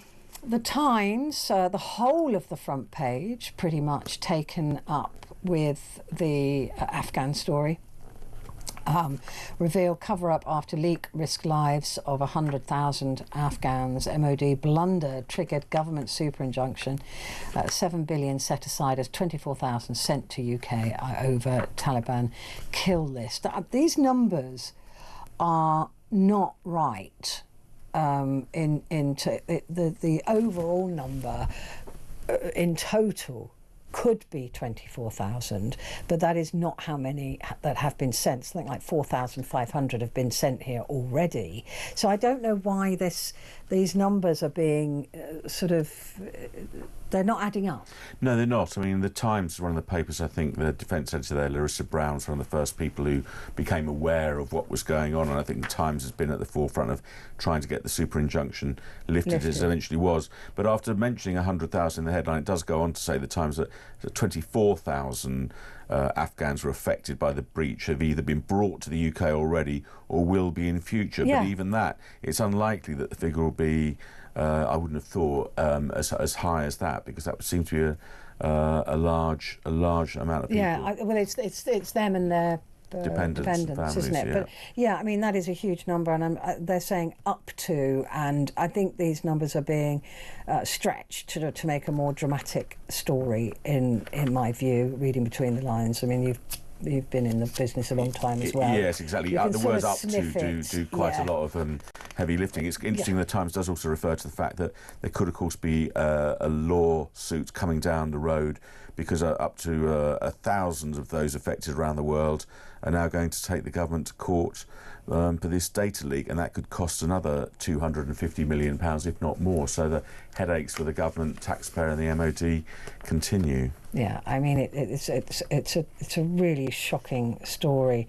The MOD would not confirm whether the individual who leaked the list had faced disciplinary action as a result, or if anyone had been sacked. The soldier responsible for the leak was operating under the command of General Sir Gwyn Jenkins, now head of the Navy, who was Director of Special Forces at the time. So it's a Special Forces soldier that leaked the list. Yeah. Great photograph, though. Blimey. That is staggering. That's a really good photograph. Yeah, it is, isn't it? Extraordinary. Anyway, that's a bit of a waste of time if you're listening on the radio, but yeah. I urge you to check it out. It is an absolutely breathtaking photograph. The Daily Mail, let's have a look at this. Unmarked plane with 259 Afghans on board land at Stansted on March the 26th, 2024. After a 2-year battle to lift government super injunction, the Mail reveals that 18,500 Afghans were brought to Britain as part of a £7 billion scheme without the public knowing. Again, those numbers do not make sense to me.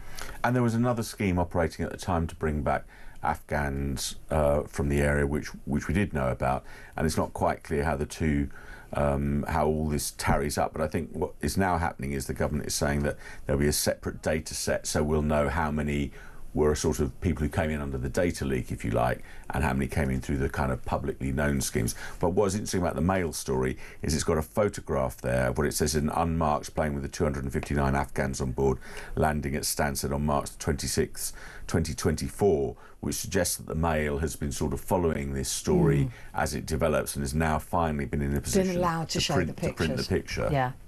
Yeah, and just an interesting point to make that the people disembarking, the majority of those are women and a little girl and a young kid.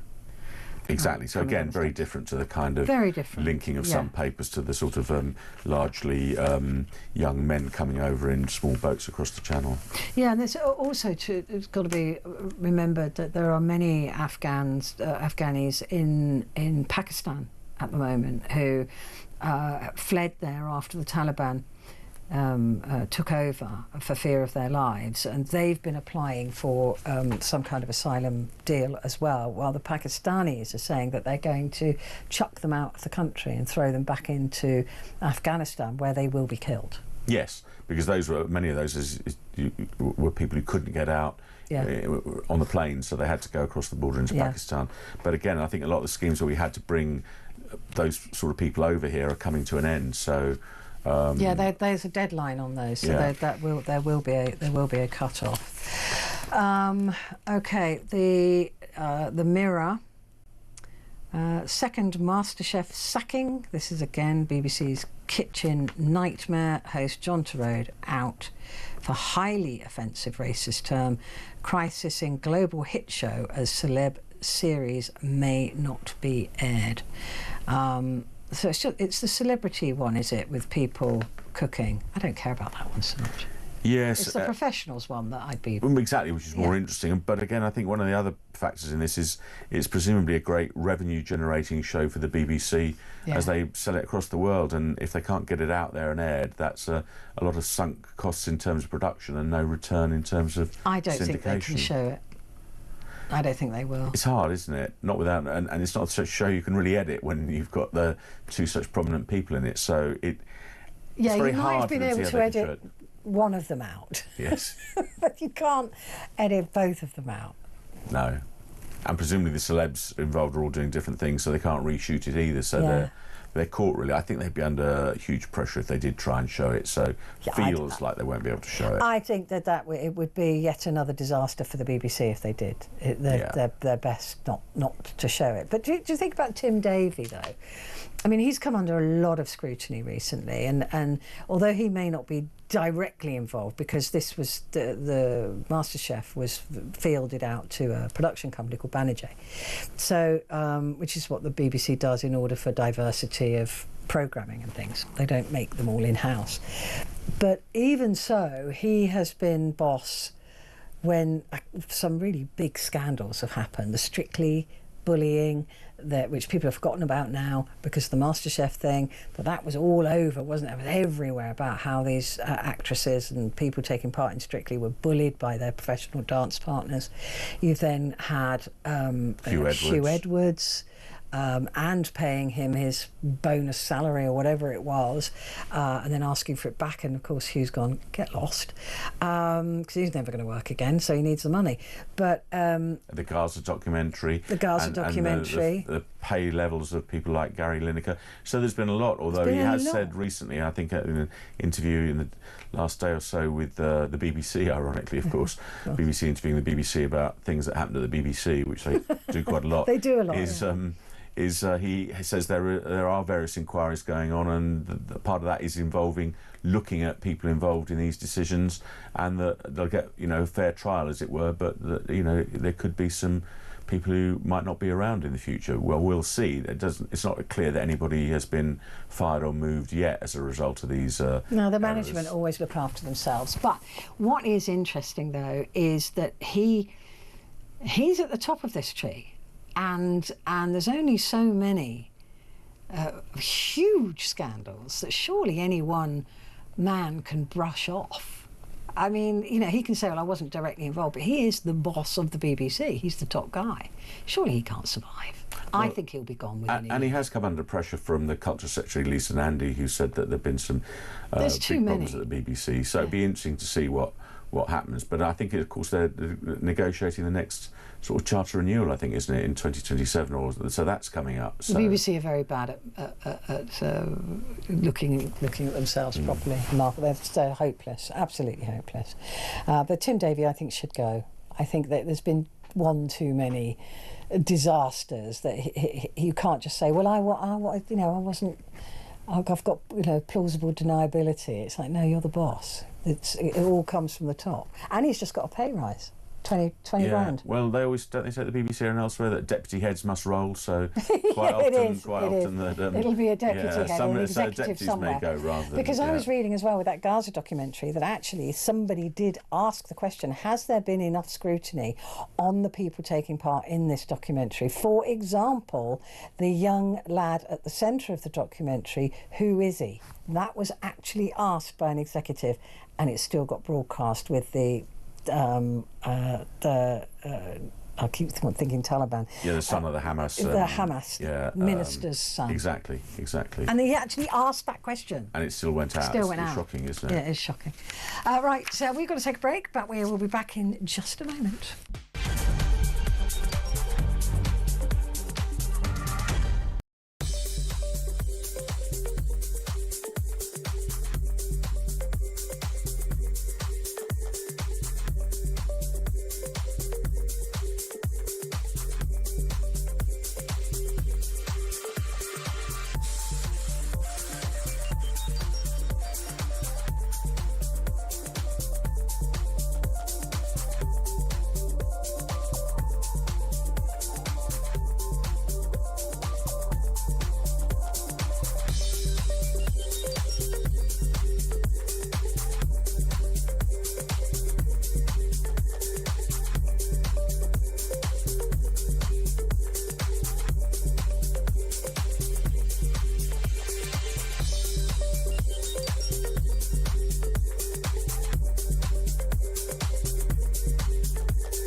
Across the UK, on DAB+, on your smart speaker, on your smart TV, and on your side. This is Talk.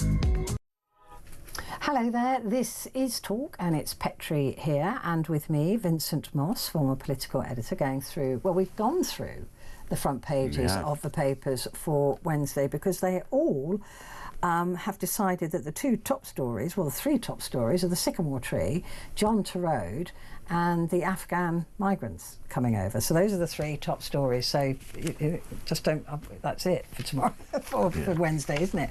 But what other stories have you seen that you liked? Well, I think something a little bit lighter. In the Times, there's a lovely story about 3-year-old Caitlin Mellor, who has qualified to be the youngest person showing at Crufts next year, and she's got a miniature schnauzer called Ziva, and because she's sort of done these various county shows and things, she's going to be at Crufts next year. Apparently the first word that she said, not sure I believe this, was doggy, and she went to her first dog show when she was 8 years old. Now her mum is a sort of prime Crufts person and dog show, and she's got her 3-year-old going along to Crufts with a miniature schnauzer, which I would have thought, given the way the crowds and sentimentality and things are at Crufts and the judges, I just wonder if she might have a little bit of an unfair advantage over a 3-year-old, because it is brutal. It is brutal, but a miniature schnauzer, they are adorable. Is it a black one or a white one? It is a white one. It's a white miniature schnauzer, and she sometimes shares... They look like Snowy from Tintin. Was that a schnauzer? Don't know whether it was. It looked to be, yes, he does look... Or a terrier, maybe. Terrier of some sort. But this dog apparently sometimes sleeps and snores in young Caitlin's bed. She trains her near the home in Beckham, near Brecon in Wales, and she sometimes calls dog shows Doggy Clap after the applause which spectators make for winning dogs. So a nice story. It'd be interesting to see how she does as a 3-year-old. I thought it must be terrifying to take your dog. And also quite difficult Yeah. I mean, I don't know. They're probably trained better than my dogs. Well, imagine your dogs, my dogs. Imagine trying to take them around Crufts. It'd just be embarrassing. God knows what they would do. I mean, it would just be like your worst nightmare trying to take a dog to. It's hard enough to get it to walk in a straight line. The idea you could get it to do all the things they get them to do at Crufts. So it'd be really interesting to see how she does. I mean, good luck. But at 3 years old to be going to Crufts is quite something. That is quite something. Humphrey would win in the "Can you go and find fox poo in the garden" section. If only there was a category. If only there was that category, he would absolutely win that, I'm telling you. What else have you got? Interesting story about toys in the Daily Mail. Hamleys, that famous toy store in London. I used to love going there when I was a kid. Amazing place. 265th birthday they're celebrating, and they've done a list of toys that have got the biggest cultural impact, enduring popularity and historical significance. What do you think was top? Doll's House. Close. The Barbie is number 3, 1959 Barbie. Number 1 is Lego, for its enduring significance. It says it's a global phenomenon, inspired films and theme parks. Rubik's Cube, remember those, number 2? I think it says that 500 million of those have been sold since 1974. Barbie at 3, Monopoly 4, Tamagotchi at 5, a Furby. No, I don't remember those, 1998, just about. Nintendo's Marbles at number 8, Snakes and Ladders, and Play-Doh. So quite a selection there. That's not. I mean, I remember when I was a little girl, we used to always go to Hamleys. My dad would take myself and my 2 brothers at that time, and we would go to Hamleys, and it was just so magical going into this store. It's just some of my fondest memories. And I remember that my father had bought me a doll's house. I had a doll's house, and I went there to choose the family to go in the doll's house, and I will never forget it. It was one of those moments, you know, these little felt people with tin shoes, tin feet and everything, and I chose the mummy and the daddy and the baby that then became the family in my doll's house. So I've got really enormously fond memories. It is an amazing shop. And I took my own son there, and the memories weren't quite so fond because there was I realised then what it was like on the other side of being the parent of somebody who's so in awe of this incredible store. Yes, it's a magical place. Incredible, over so many floors. 200 odd years. Yeah, it's been going 265 years. Wow. And it is, as you say, an incredible place, although perhaps not my favourite place in a couple of weeks before Christmas when there are... Oh, you can't move on the pavement on Regent Street. There's just queues and queues of people. People come from all over the world. Yeah, they do. So I thought that was quite a nice story. If you imagine that Hamleys is older than America. It's amazing, isn't it? 250 years of American history, and Hamleys is 262 years old. A toy shop is older than America. Yeah, apparently it first opened its doors in 1760 by William Hamley, who opened the doors. That is incredible. Wow. Yeah, well, if you've never been and you're coming to London, you've got to go. You've got to go. It is magical. Anything else? Yes, there's an interesting story in the Times about, remember the actor Robert Powell, who was in such films as The 39 Steps? Yes. The bane of his life, apparently, is e-bikes, and he's worried he's going to have a heart attack because apparently where he lives in North London, people keep leaving rental e-bikes outside his home. He has to keep moving them. He's worried he's going to have a heart attack because they're so heavy. They are heavy, actually. And he can't get them out of the way. He's sent to the local council in Camden 570 photographs. I mean, so he's clearly got a bit of time on his hands. And he says that he's 81, so he's busy sending photographs of e-bikes to Camden. That's what 81-year-olds do. Exactly, it is.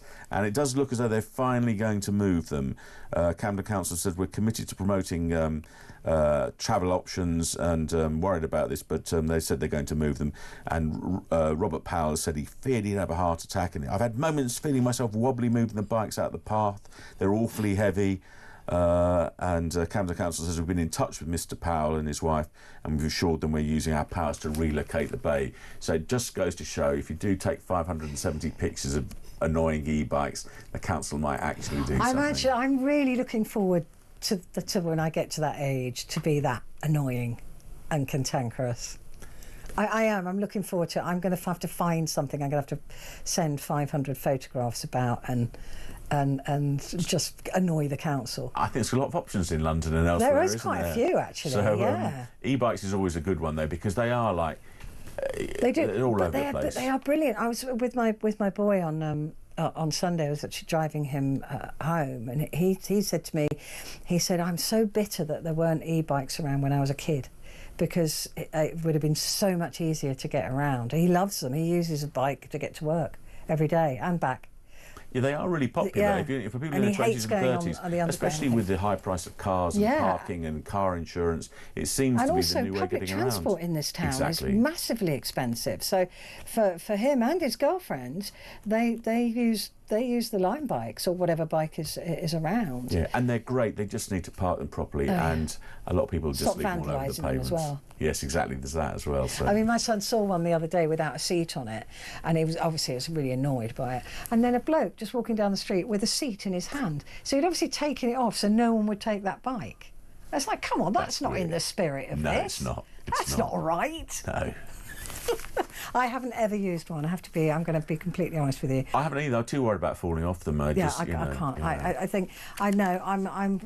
I'll drive my Mini. Thank you very much indeed, Vincent. So thank you so much for coming in and for going through the papers for us. And some great pics there as well from the papers. The stories that you've given us today. So that is it from Vincent Moss, former political editor. But coming up, we have the conversation that I want to have with you, and that is it's all over the front pages, like we said, the story about the Afghans who are being brought into the UK, and this has been kept under wraps because a list of their names was exposed. It was ended up on Facebook, which has become a Taliban kill list because these people are considered to be traitors to the Taliban, and so their lives were put in danger by an SAS soldier who leaked this information accidentally. Now, this was kept quiet because the list would be, if you acknowledge there is a list, people go and look for it, and that would have created perhaps more danger for these people.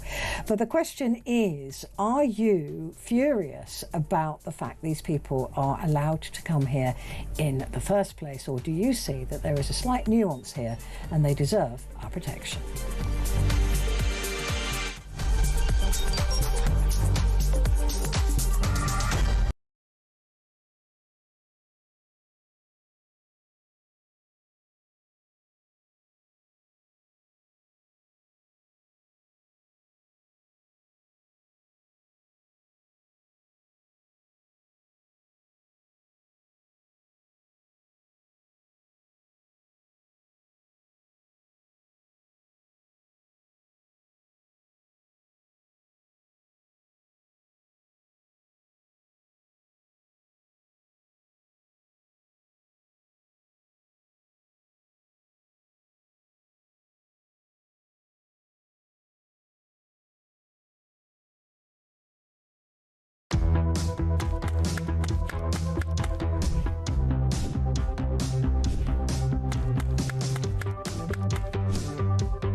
Is it transphobic to say only women have a cervix?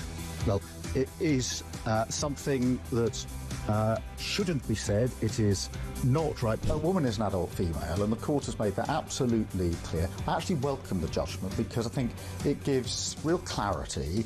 It allows those that have got to draw up guidance to be really clear about what that guidance should say.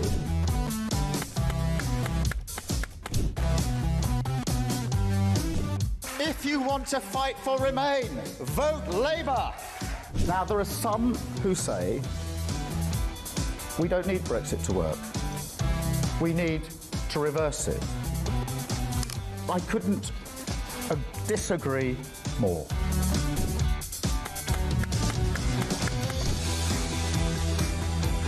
Day after day, there are new allegations of sleaze, of favours, of privileged access. And it's all very well the Prime Minister saying, well, say now, well, I'm paying for it. You've decided to repay £6,000 worth of gifts.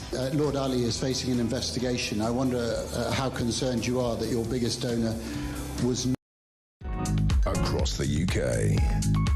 On DAB+, on your smart speaker, on your smart TV, and on your side. This is Talk.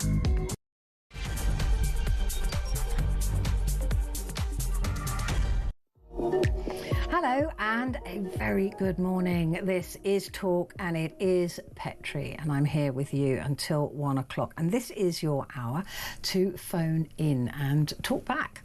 So that's what it is for the next hour. It's just you and me having a chat. And what I want to talk about is it's all over the front pages of the papers for tomorrow, as you'll know if you were listening to Vincent and myself go through them. It's almost uniformly every single paper, taking slightly different nuances and views on this. But it is the fact of these thousands of Afghans that have moved to the UK under a secret scheme which was set up after, so it only became secret after a British official inadvertently leaked their data.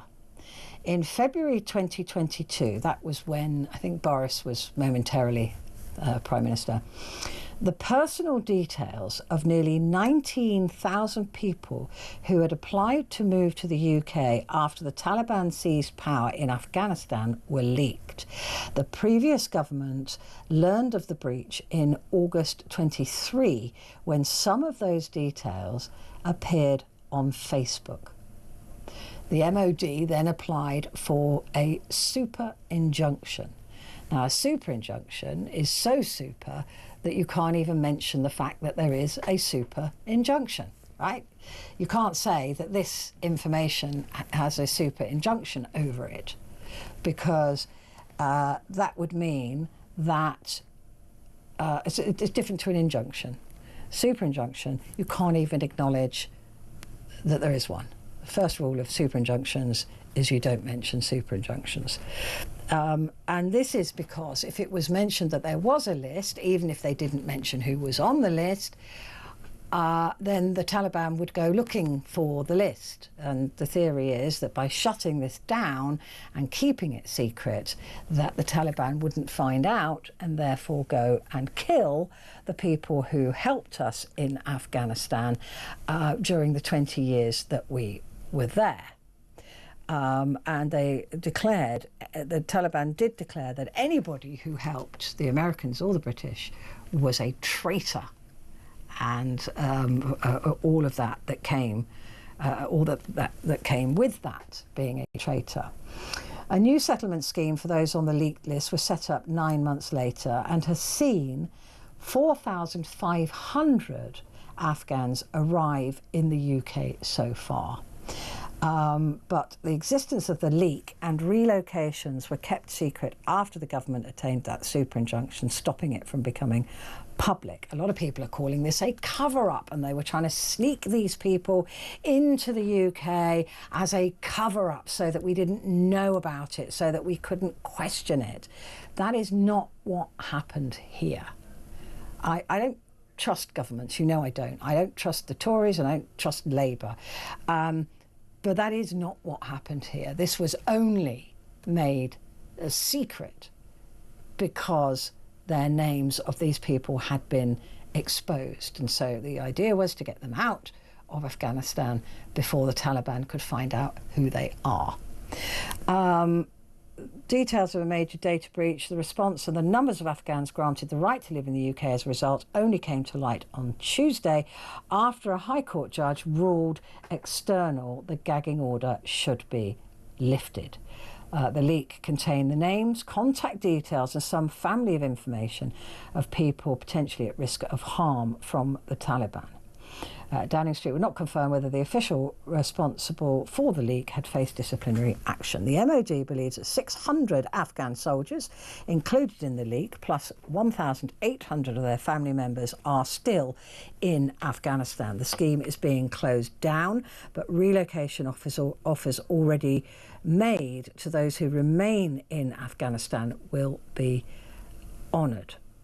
The secret scheme, officially called the Afghan relocation route, has cost 400 million so far and is expected to cost a further 400 million to 450 million. That is the figure of 850 million that you will see. However, that is expected to cost. This is not a given. The breach was committed mistakenly by an unnamed official in the MOD. People whose details were leaked were only informed. Even those whose details were leaked were only informed on Tuesday. A sincere apology has been offered. Afghans in UK visa limbo in Pakistan as well, who fear forced deportation. They escaped to Pakistan after the Taliban took over. And the Taliban took over, of course, when we and the Americans just abandoned Afghanistan. After 20 years of messing it up, we just going, I've had enough of that now, and pulled out within days. In fact, leaving all the equipment there. Absolutely extraordinary. And you remember those images that we saw of Afghanis clutching onto the side of aircraft to try and get out of Dodge because of the fact that they knew that with the Taliban taking over, they were going back to the dark ages. And in fact, Afghanistan was it was becoming a decent country at that point. Girls were allowed to be educated, music was back being listened to, it was a much freer society until the Taliban swept back into power and took them back to the dark ages and now treats women as less than worthy of a goat. I mean, it's disgusting what they're doing to women there. And the Taliban, of course, are not known for being sweet, lovely, rational people either, which is why there is fear that anybody on that list would be slaughtered by the Taliban. So that's where we are at the moment. And I just wonder how you feel about this, how you feel about these people. And I'm sure that what you feel is very much what a lot of people, you feel that these are more immigrants coming into the country. But there is a difference here. I believe there is a nuanced difference. And having been in a war environment where local support and local help was absolutely vital to British troops' survival, there is gratitude that we should feel for these people. And they had no reason, they could not foresee that we would just abandon them to the Taliban, right? So a lot of these people would have done it for a bit of money. Well, you can't blame them in a war. What else are they going to do? But they must have believed that the almighty Americans and the almighty Brits were not going to just abandon them to a Taliban takeover. I mean, it was shameful. We can't just keep stomping around the world, messing up other people's societies for whatever reason, and just walking away with our hands clean. We can't keep doing that. We have to take responsibility for the people whose lives we have put in danger. It is simple as that. I think we owe them a debt of gratitude. Do you? 0344 499 1000. I'm also thrilled with any woman or any female that has been able to leave Afghanistan, because, again, it's shameful that we abandoned those women and girls to the sort of life that they're living. Well, they're not living a life. Hell on earth. So, give me a call, 0344 499 1000. Text the word talk and your message to 87222. You can also WhatsApp on 0344 499 1000, and you can leave a short voice note as well, but I would much rather speak to you. Steve is in London. Good morning, Steve. What do you make of this story? Hi, Petrie. How are you? I'm good, thank you. How are you? Yeah, I'm very well. Petrie, I just wanted to come on to the show to bust some myths about this, because I happen to have worked for the MOD and the Defence Infrastructure Organisation as a consultant, and one of the projects I worked on was the housing of these Afghan people who have basically been forced to leave their own country. I was listening to Kevin O'Sullivan's show earlier, and, you know, I'm a patriot. I very much abhor the situation we are in with illegal immigration and how our borders aren't protected, etc., etc. I agree with you. Yeah. And what that's doing to this country. So just to set the scene there with that,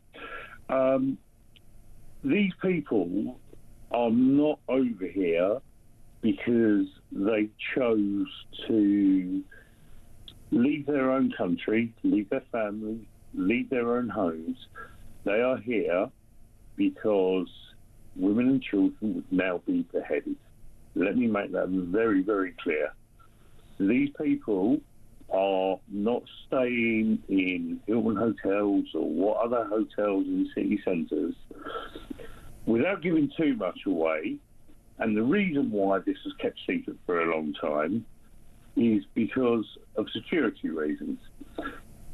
These people are being kept, are being accommodated in what were disused army barracks in very, very basic accommodation.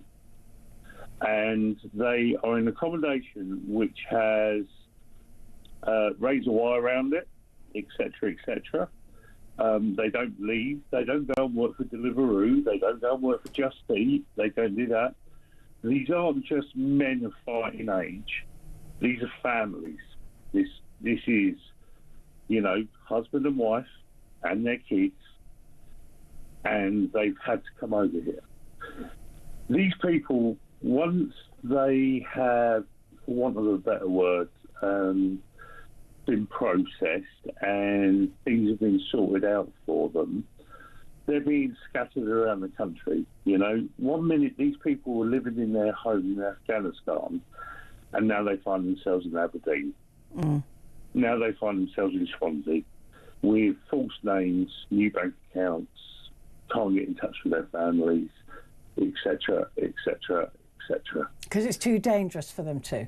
Yes, because if you think about it, Petrie, we have people in this country that will walk into a pop concert with young kids in it and blow themselves up and blow up kids. We have people in this country who will walk into a dance class and stab young girls to death. What do you think, knowing where these people are, do you think they're not a target? Yeah. Of course they are, yeah, which is why they would have to have new identities, pretty much. Exactly. So what I just wanted to say is these people, you know, like, as I say, the illegal immigration thing is completely separate. These people aren't illegal immigrants. They didn't choose to leave their home, get on a boat and do whatever, go across Europe and end up on our shores and plead asylum. They literally had to run for their lives. And luckily, luckily is not the word, is it? That they were picked up by British forces and transported over here. And they sleep on beds which were made for British servicemen serving in the 1960s. They had communal showers, etc., etc. This ain't a life of luxury. These people helped our country in a very, very brave way, and now they're paying the ultimate sacrifice. And when I was listening to Kevin O'Sullivan's show earlier, and I hear people, you know, start talking about rapists and sex pests and this, that, and the other, yes, we have got that, unfortunately, due to our borders not being protected, etc. These people aren't them. These people are people wanting to help our nation in the same way as when we hear about Iran and how, so many of the population want to get rid of the mad mullahs and the Ayatollah and this, that, and the other. These people just want to get rid of the Taliban. They don't want to live in fear. They don't want to live under the Taliban. Absolutely not. Nobody would want to live under the Taliban. I mean, it is. And I honestly, Steve, I'm just so ashamed. It is shameful how we abandoned Afghanistan, which was a thriving country. It was getting there. It really was. Women were more equal. They were being able to be educated. There was no need for the hijab or the blooming burqa. It was getting there, and we abandoned that country to the Taliban, the worst of the worst. And now they're being treated like a government, and people are doing deals with them. And I'm not as educated as you, Petrie, on the history, but I know a fair bit. But what I just think people should recognise is that one day these people were in their homes in Afghanistan, next to their neighbours, with their, next to their mum and dad. With their girls going to school. And now, and without giving out too much details, some of them are in what were disused army barracks up until 2 years ago, which had to be revitalised, and suddenly find themselves in Kent. And once they leave Kent, they can find themselves in Swansea, Liverpool, Bristol, Norfolk, Norwich, wherever. Yeah, and not necessarily with other Afghanis either. And all because they helped us. They was translators. They gave geographical knowledge.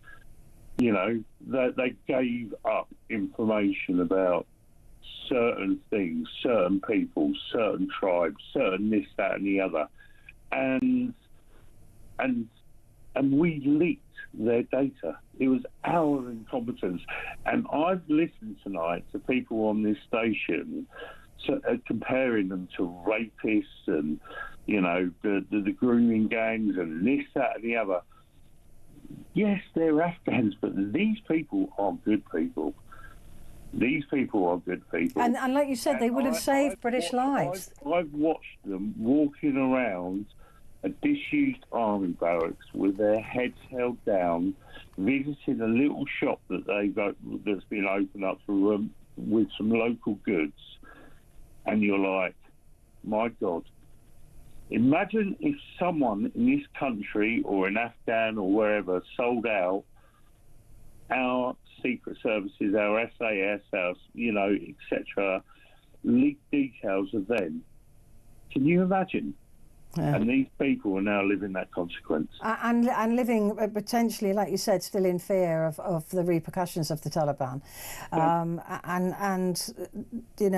I completely agree with you. I think that, look, it's all very easy at the moment to conflate issues and just say, well, we've got enough people in this country, we can't afford to keep doing this.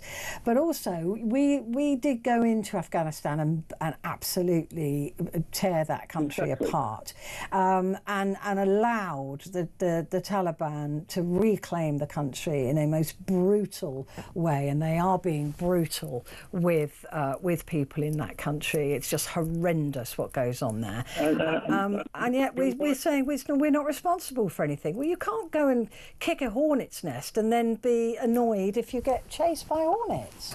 And I think you're right, Petrie, is that these people put their faith in us because they thought we were going to win. We may well be able to change their lives for the better. So they put their faith in us, put their trust in us, put their knowledge into us, and helped us. And then we went, goodbye. Yeah, see ya. And I think the least we can do now is to try and protect these people as best as we possibly can. And all I hope for them is that one day we'll be able to go back to their homes, go back to their wider families and wider communities, and lead a civilised, peaceful life. Yeah, I completely agree with you, and that isn't going to happen while the Taliban are there, and that is for sure. Of course it isn't, Petrie, but you know what? I've seen these people walking around a military base looking completely lost. completely out of place, not looking for anything, not looking for handouts, not looking to rob the system, not looking to take the mick out of Great Britain. They're there because otherwise their kids will be beheaded. Yeah. Simple as that. And they backed the wrong horse. They thought we were going to win. Why wouldn't they? I mean, you know, they thought we were not going to leave them in that perilous state. Well, could you again, you know, like if you add on to that, Petrie, you know, that you say they backed the wrong horse. They backed us. We let them down. Yeah, we did. And now we're trying to pick up their pieces. Can you imagine what they're thinking? Right, we're in this country which let us down previously. They're now going to ship us off to God knows nowhere. Now, don't get me wrong. We are going to try and do the best by these people, obviously. But can you imagine that? You know, if someone, you know, where I live, someone suddenly said, right, you've got to go and live in Afghanistan. You can't see your family again for God knows how many years. You got a new name, you got a new bank account, and this, that, and the other. Yeah. Yeah, absolutely petrified. Yeah, it would be terrifying. Steve, thank you, and thank you for giving that perspective as well, because I think it's really, really important to realise that these people are, you know, have not come here because they necessarily wanted to before we messed up Afghanistan for them and let the Taliban take over again, and then of course living life there is just hell. I'm going to take a quick break, but got loads of calls, so when I come back we'll pick up the phone again.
Across the UK, on DAB+, on your smart speaker, on your smart TV, and on your side.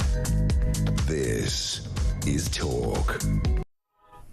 Hello, this is Talk and it's Petrie here, and we are talking this morning about the thousands of Afghans that have moved to the UK under a secret scheme which was set up after a British official inadvertently leaked their data.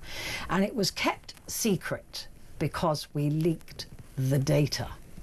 Right, I just want to make that point first of all. It wasn't kept secret so that you didn't know about it.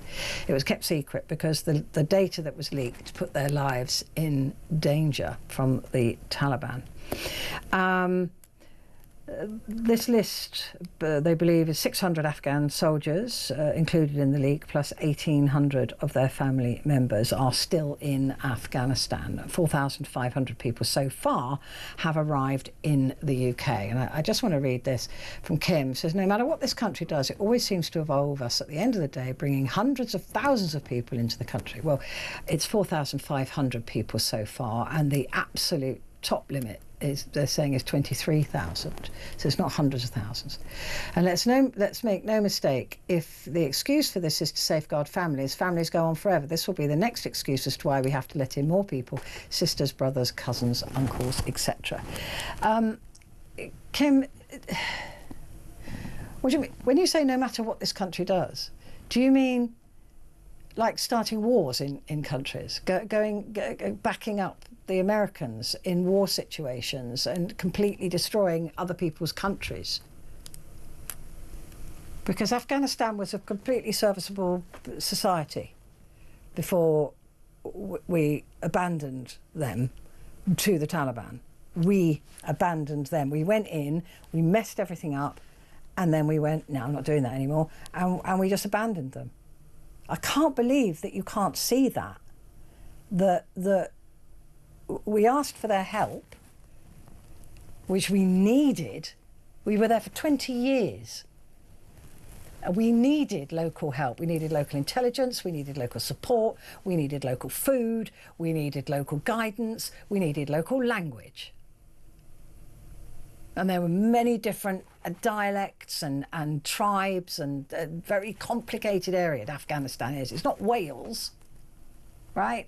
It's incredibly complicated. War is incredibly complicated. And I know from my time in Bosnia that if we hadn't had local farmers producing food, we would have gone hungry. If we didn't have local people helping with intelligence and telling us that there was a group of mujahideen coming across the hills, that more people would have died, more British soldiers would have died, without question. If there hadn't been people being able to negotiate on our behalf at checkpoints, there would have been more people killed.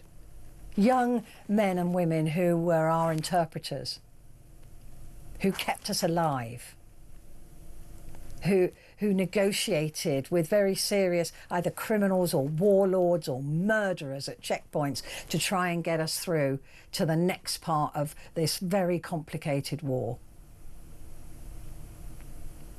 And we were United Nations, so I wasn't, but United Nations going to help people. We needed their help. And there were so many interpreters that were murdered that helped us. So I don't know how many were murdered in Afghanistan. And Kim, I cannot believe there's no nuance in your statements there. How will it be more people? Have a look and see what's happening in Afghanistan. And if you've still got no sympathy for what we abandoned those people to live with, I don't know what I can tell you. I really, really, really, really don't. I'm going to go back to the calls now. Mark is in Lincolnshire. Mark, good morning. Hi there, Hi, good morning, Petrie. So what do you think about this? Well, it's been very interesting listening. Yeah, I've got a slightly different take, I'm afraid, Petrie. That's all right, you're allowed to. Yeah, I mean, the first thing I wanted to say there about your numbers, actually, in total, we've actually taken just over 100,000 Afghans. With a different scheme, yeah. This is not under various schemes. Yeah. There's multiple schemes. That doesn't. I don't think that actually includes the ones that may have come on boats. So we don't really know the full number of exactly how many Afghanistans are in this country. Regarding this scheme in particular, because obviously that's the topic of conversation. The question I've got for you initially, from what you've been saying here, is at what point do we stop being responsible, Petrie? You know, you're quite valid in what you were saying about, you know, we've gone in and I didn't want this. I mean, I have another point to make on that anyway. You know, we went in, we had no business being there. I've always believed this. I believe the same. We had absolutely no business being there. No. I believe or in Iraq. Yeah. I don't think either Iraq war should have ever happened. No, well, we went in for America. We didn't go in. We went under in. It's what we always do with America's lapdog. Yeah. Or at least our politicians like us to be. Yeah. The thing is,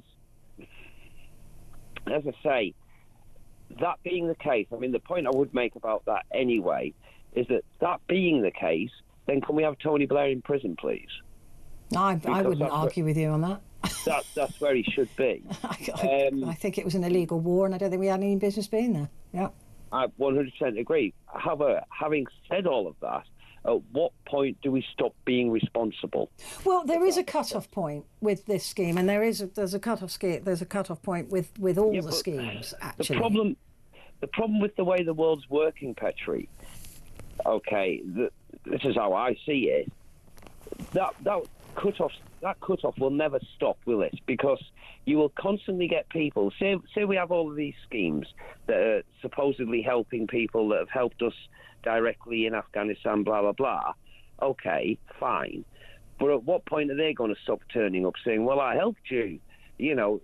No, the cut-off, there's an actual deadline. There is a timed deadline when this stops. I think it's already passed, actually. I'm just trying to find the... yeah, I was looking at... Yeah, it is. There's an actual deadline where they say from this point on that we won't accept any more claims. So that's not an issue. This is not going to go on and on and on and on. Don't forget that this was a list compiled by the MOD, the Ministry of Defence, and it was compiled from intelligence on the ground. So anybody that helped or was paid by the MOD, by Britain, is on that list. So you can't just. I know, having worked with the military, you can't just bung a couple of quid. It has to go through the books, right? It does. It has to go through the books. There are books. You are given, like I used to take 400, 600 packets of cigarettes with me everywhere, and that was my currency to get past people and to get into areas that they didn't want me to go to, right? So I pay with fax. But anybody that was paid cash by anybody military, that went in through the books. So everybody that was paid, every farmer that was paid, every translator that was paid, everybody that worked for the British military was paid, and they went through and were listed on this list. So they know who these people are, and they know what they did because we paid them. Do you see that it is different? Yeah, I know exactly what you're saying. My father was in the army. I know that's how it works with the army. Yeah. What I would also say, just as a point of note, is that there are parts of the military that are paying people that isn't on the books. And I think that's, it's naive to pretend that isn't the case. Obviously, talking more military intelligence here. Or certain parts of that. Yeah, but if it's an ad hoc, here's a couple of grand, let us in, they're not going to be on this list. Yeah, I know exactly what you're saying, and that's absolutely fine. My only real issue with this, having looked at it from when I initially rang the show tonight, and actually doing a little bit more research myself, otherwise this would have been a completely different conversation. But from where I'm seeing this, my main issue with this, and I think where a lot of people, including myself to a point, get a lot of anger from, is that you're not just helping the people that have directly helped. So you're essentially talking about the soldier element there, that have directly helped our forces. You're also talking about their families. And the problem with that, Petrie, is they have big families. It sometimes can feel like here that you're not just taking, a family from Afghanistan that have assisted us while we've been there, but it can almost feel like you're taking an entire bloody village, And as far as I'm aware, it's immediate family only. So it is wife and children. There's no grandparents, there's no aunts, there's no uncles. It is immediate. It's their immediate family, which is usually women. But when you're adding all the numbers up, Petrie, you're talking probably anywhere between 20 and 30,000. Yeah, but their families are at risk as well because of what they did. I'm not saying they're not, Petrie. I'm just saying everything. I'm just trying to understand. Your perspective. Well, my perspective is that I have less of an issue of helping these people than the irregulars that are coming across on boats. Those are the people. They're not the same. But you're probably feeling the same, are you, about the Ukrainians that are over here? What, that they're welcome to be here because their country's at war? Yeah. Yeah, but they haven't helped us, have they? They haven't directly helped British troops. Well, I tell you what they are helping us with, and that is to try and defeat Putin. They're fighting that war on our behalf. So if they want to come and live here because they don't want to, they want to go home, and then as soon as Ukraine is safe, they will go home. Many go back to Ukraine for holidays. Yeah, but that doesn't mean they want to live. But they don't want to live under the threat of being bombed. So they might go back and see their loved ones for a couple of days, but they don't want to go back and live there. They want a cushy life, but they don't want to go back then. They don't want to go back and actually live there. That doesn't. They don't want to. Well, they're getting a cushy life in this country. Are you mad? They're not getting a cushy life here. They want to go and live back in Ukraine, and they will as soon as Putin is pushed back into Russia.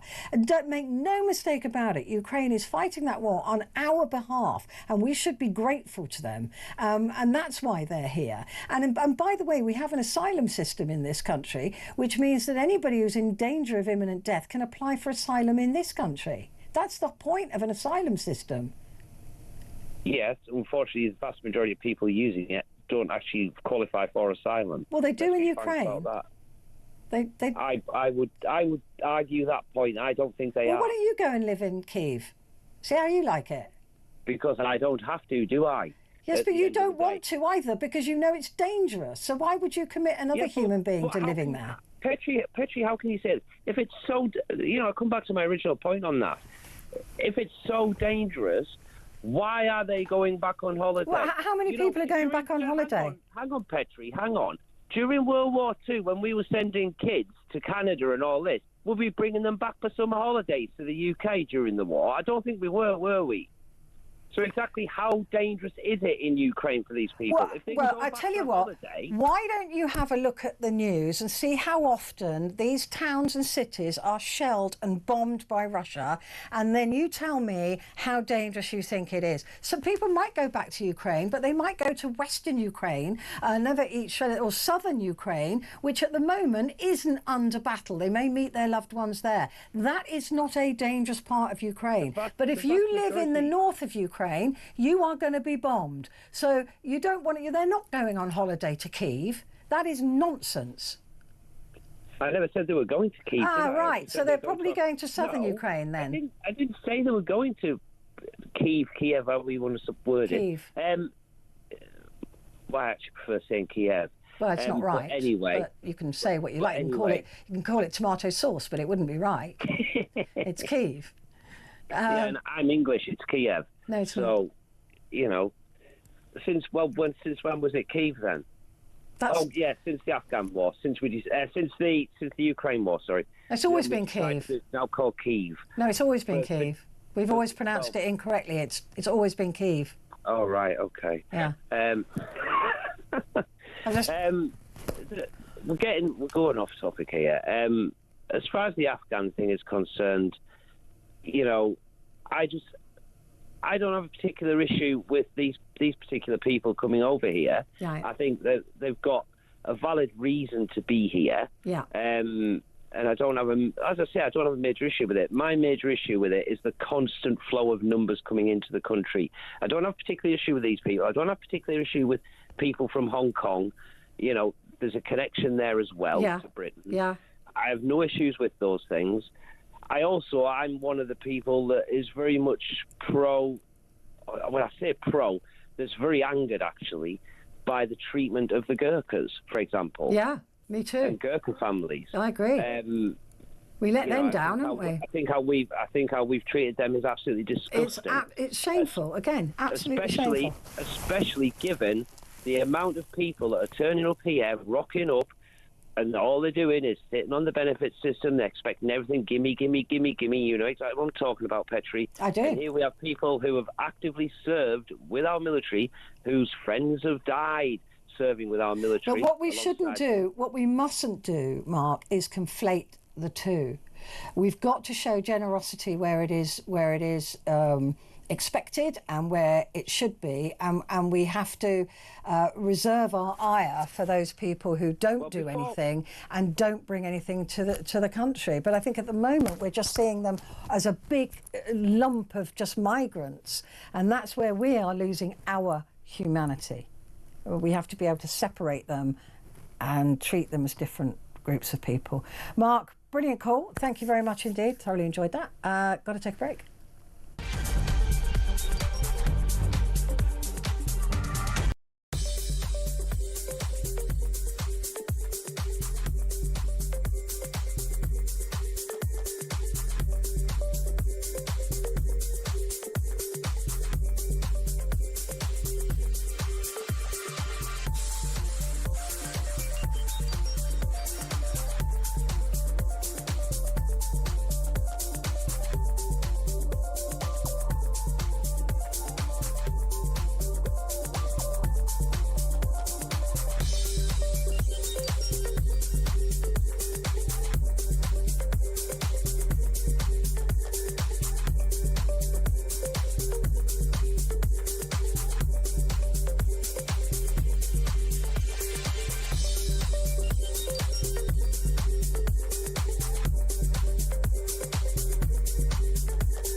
Across the UK, on DAB+, on your smart speaker, on your smart TV, and on your side.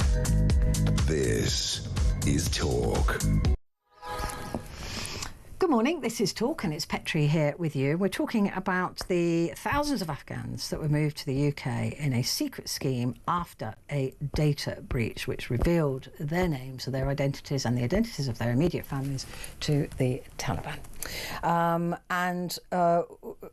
How this is making you feel. Are you angry about it? Do you think that this is different, this is nuanced?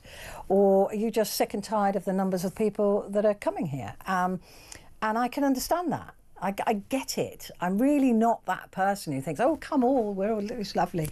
I have an issue as well with the boats that are coming over. I have an issue with that. But this I don't. Because we abandoned these people. We asked for their help. We took their help. We then took a really quite successful country, turned it into an absolute heap, and abandoned them to the Taliban. And they had no reason to believe that we wouldn't win. So, yeah, that's where I am. And they helped us, and they saved lives. Kevin is in Leicestershire. Kevin, hello, good morning.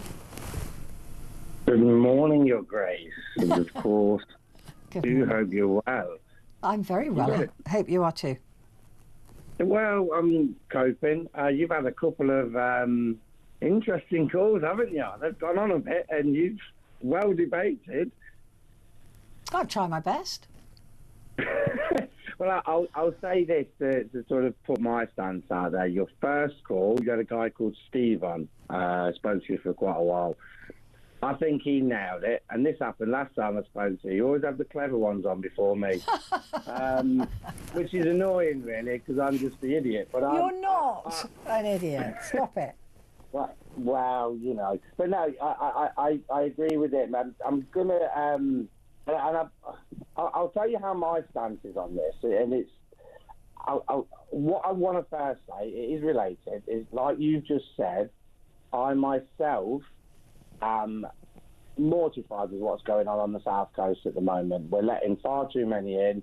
It should be a national emergency, and with Nigel and all of that, and Sarah and what they're saying, it's not. If we were at war with another country, we'd be taking people in as prisoners of war. If they were coming across, we'd be detaining them. We wouldn't be putting them in hotels. It's discussing what's going on there. So you can kind of see the way I think regarding the immigration situation at the moment. Yeah, and listen, I agree. We don't know who we're letting into the country. I'm completely with you. We do here, though. But this is it, you see. But this is a completely different scenario. Now, I personally, like I say, I'm with Steve. It's a balls up by ourselves. I didn't say a bad one. That was close. It's a complete mess by what we've done here. These people, they're not like, I'll say it like this, refugees, which are what the Ukrainians are, because they're still in a war at the moment. And they will go back. They might take risks going back to see family members. I think I'd take a risk to see my mum if I miss her or someone, but but that's a refugee thing, and the UK has always took its fair share of refugees. That's not what this is. I don't see these as economic migrants either. I see these as something else. I see asylum these as, seekers, really. Yeah. Say that again, please, Petrie. Asylum seekers. Well, yes, the sort. Is that the right term for these? I guess so. Yeah, we're providing them with a safe haven. Okay. I wouldn't. But I'm not going to disagree with someone like you. But yeah, I wouldn't really know what to call them. I call those on the South Coast economic migrants, and those in Ukraine, I call them refugees. Yeah. These I call victims, really. Yeah. They helped us through a war, and I know some of them have had serious crimes against them, but that's not relevant. At the end of the day, and I'm probably going to be in the minority saying this, we've set them up to death, really, if we don't do something about it. Obviously, our country's on its knees in a minute. Can we afford this? No.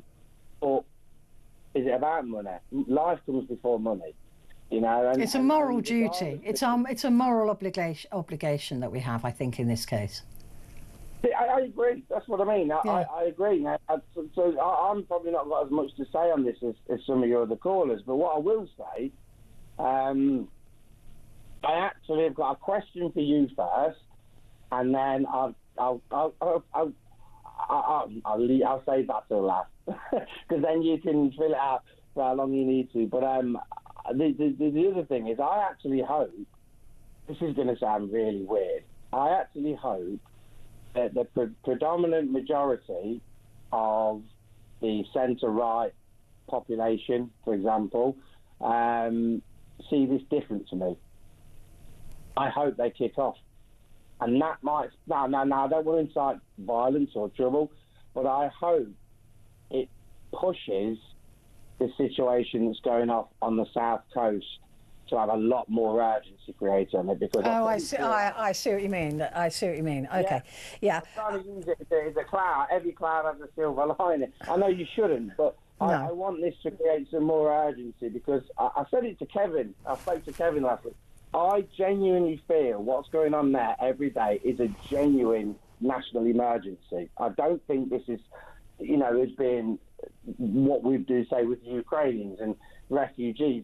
We're being invaded here of what's going on down there, and it's not going to stop. And we can't take 4 years of this. I've done the maths. It's cost 1.6 billion just the first year of taking them in down there. You're talking 4.8 billion if that happens again, because you'll have a set of migrants that have got 2 years' worth behind them, and then another year's worth coming in.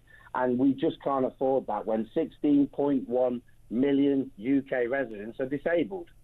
Yeah, no, I listen, I hear you, and I completely agree with you. You've got to ask me the question really quickly, though, because I've only got about a couple of seconds with you. So what's the question? Okay. My question to you, Petrie, sorry. And the question, I didn't want to chew you off. I just wanted to say that caused something. My question to you, how many times has this happened before? And how many times will it happen again? Well, we've got to learn not to go meddling in other people's countries and creating an absolute mess and abandoning people to an evil regime. Perhaps then we'll stop. Thank you for your question, Kevin. Lovely to talk to you. Quick break.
Across the UK, on DAB+, on your smart speaker, on your smart TV, and on your side. This is Talk. Hello, this is Talk, and it's Petrie here with you. We're talking about the thousands of Afghans that were moved to the UK in a secret scheme, kept secret after a data breach revealed their names and their families to the Taliban. And I just want to read a couple of messages. I've got loads of messages. I won't be able to read them all, but thank you for sending them. We very much agree that our Afghan helpers be welcome to live here with their families to keep them all safe and well. They were promised that. They helped keep our troops safe and alive. They deserve to live here safe and sound. Thank you. And that's from Jennifer. And he says, I think it'd be brilliant if the people from Afghanistan being brought here consists of little girls who can go to school, their mothers who can experience equality. But alas, I think the vast majority will be single men. But of course, we won't know who they are because of the cloak of secrecy that's been thrown over the whole thing. And that can't be right. Yeah, Ernie, it's being kept on the DL to protect them. And many of these men actually were married and have come over with their wives and children. Chris says, without question, we should shelter our allies, brave people who risked everything to support our troops. They definitely are not economic migrants. And that's from Chris in Lancashire. Kevin says, were the Afghans helping us, or were we helping the Afghans to fight off the Taliban? Our boys and the Americans were the ones putting their lives on the line, so no, we don't owe them anything. We trained the Afghan army to take over when we left. They didn't do a very good job. Kevin, we needed the Afghans, to make no mistake about it. We absolutely needed them, and more of our men and women and the Americans' men and women would have died if we hadn't had local support and help. So we would have brought back a lot more people in body bags had they not been there to help us. Oscar is in Rugby. Oscar, good morning. Good morning. So what do you make of this, Oscar? I'm going to be fast, Petrie. First of all, the atmosphere with you is totally much different than with Kevin and Jeremy. It's much calmer, much. I really enjoy it. Thank you. Yeah. The thing is, nobody's happy to leave his country. I'm from Serbia. I'm Hungarian from Serbia. You know exactly what's going on down there. Absolutely. It's ready to kick off again in Serbia. I'm really worried about it. Oh, yeah. Yeah. So, to shorten down, shouldn't Americans at least take half of them? Well, since the withdrawal from Afghanistan, approximately 76,000 Afghans were relocated to the United States. So, I see. So we're looking at 23,000. But I mean, also, even though the Americans have taken those, some reports indicate as many as 200,000 Afghans have been admitted to the US since August 2021, with many of those having worked with the US military. So they have taken their fair share. But you've got to remember as well that the armies, even with the United Nations, are all quite separate, right? So the Brits would have had their own interpreters, the Dutch would have had their own interpreters, the Americans would have their own people that they're paying. We had our own people that we were paying. So we would each have separate lists, pretty much, of people who helped us. But the Americans, they have, whether they retain their visas under the new regime of Donald Trump, I couldn't answer to, but they have taken people. Fair enough. Yeah. Okay. Yeah, I mean, look, it's good to ask the questions, because if we don't ask the questions, we don't find out the answers, do we? And this is the problem with information these days, is you only ever really hear one side of the story. All of us do. So it's not, it's no reflection on you. I'm really thrilled that you asked the question, because that means that information gets out there. I'm actually learning a lot while I'm listening to you guys. Good. I'm glad. Well, I'm glad that we can all learn together, actually. That is the point. That's why I love a phone-in, because it is that ability just to have a proper conversation. And even if we disagree with each other, or even if there's something I don't know, I like to learn. I like to learn from you guys. So I'm thrilled with it. It's my favourite part of the show. Yeah. And Oscar, will you call again? Well, yeah. Good. I'm very glad we've got a new caller, and I'm thrilled. Yeah. Thank you for calling in. And by the way, I need to tell you about this. I read somewhere on Facebook today about this little girl built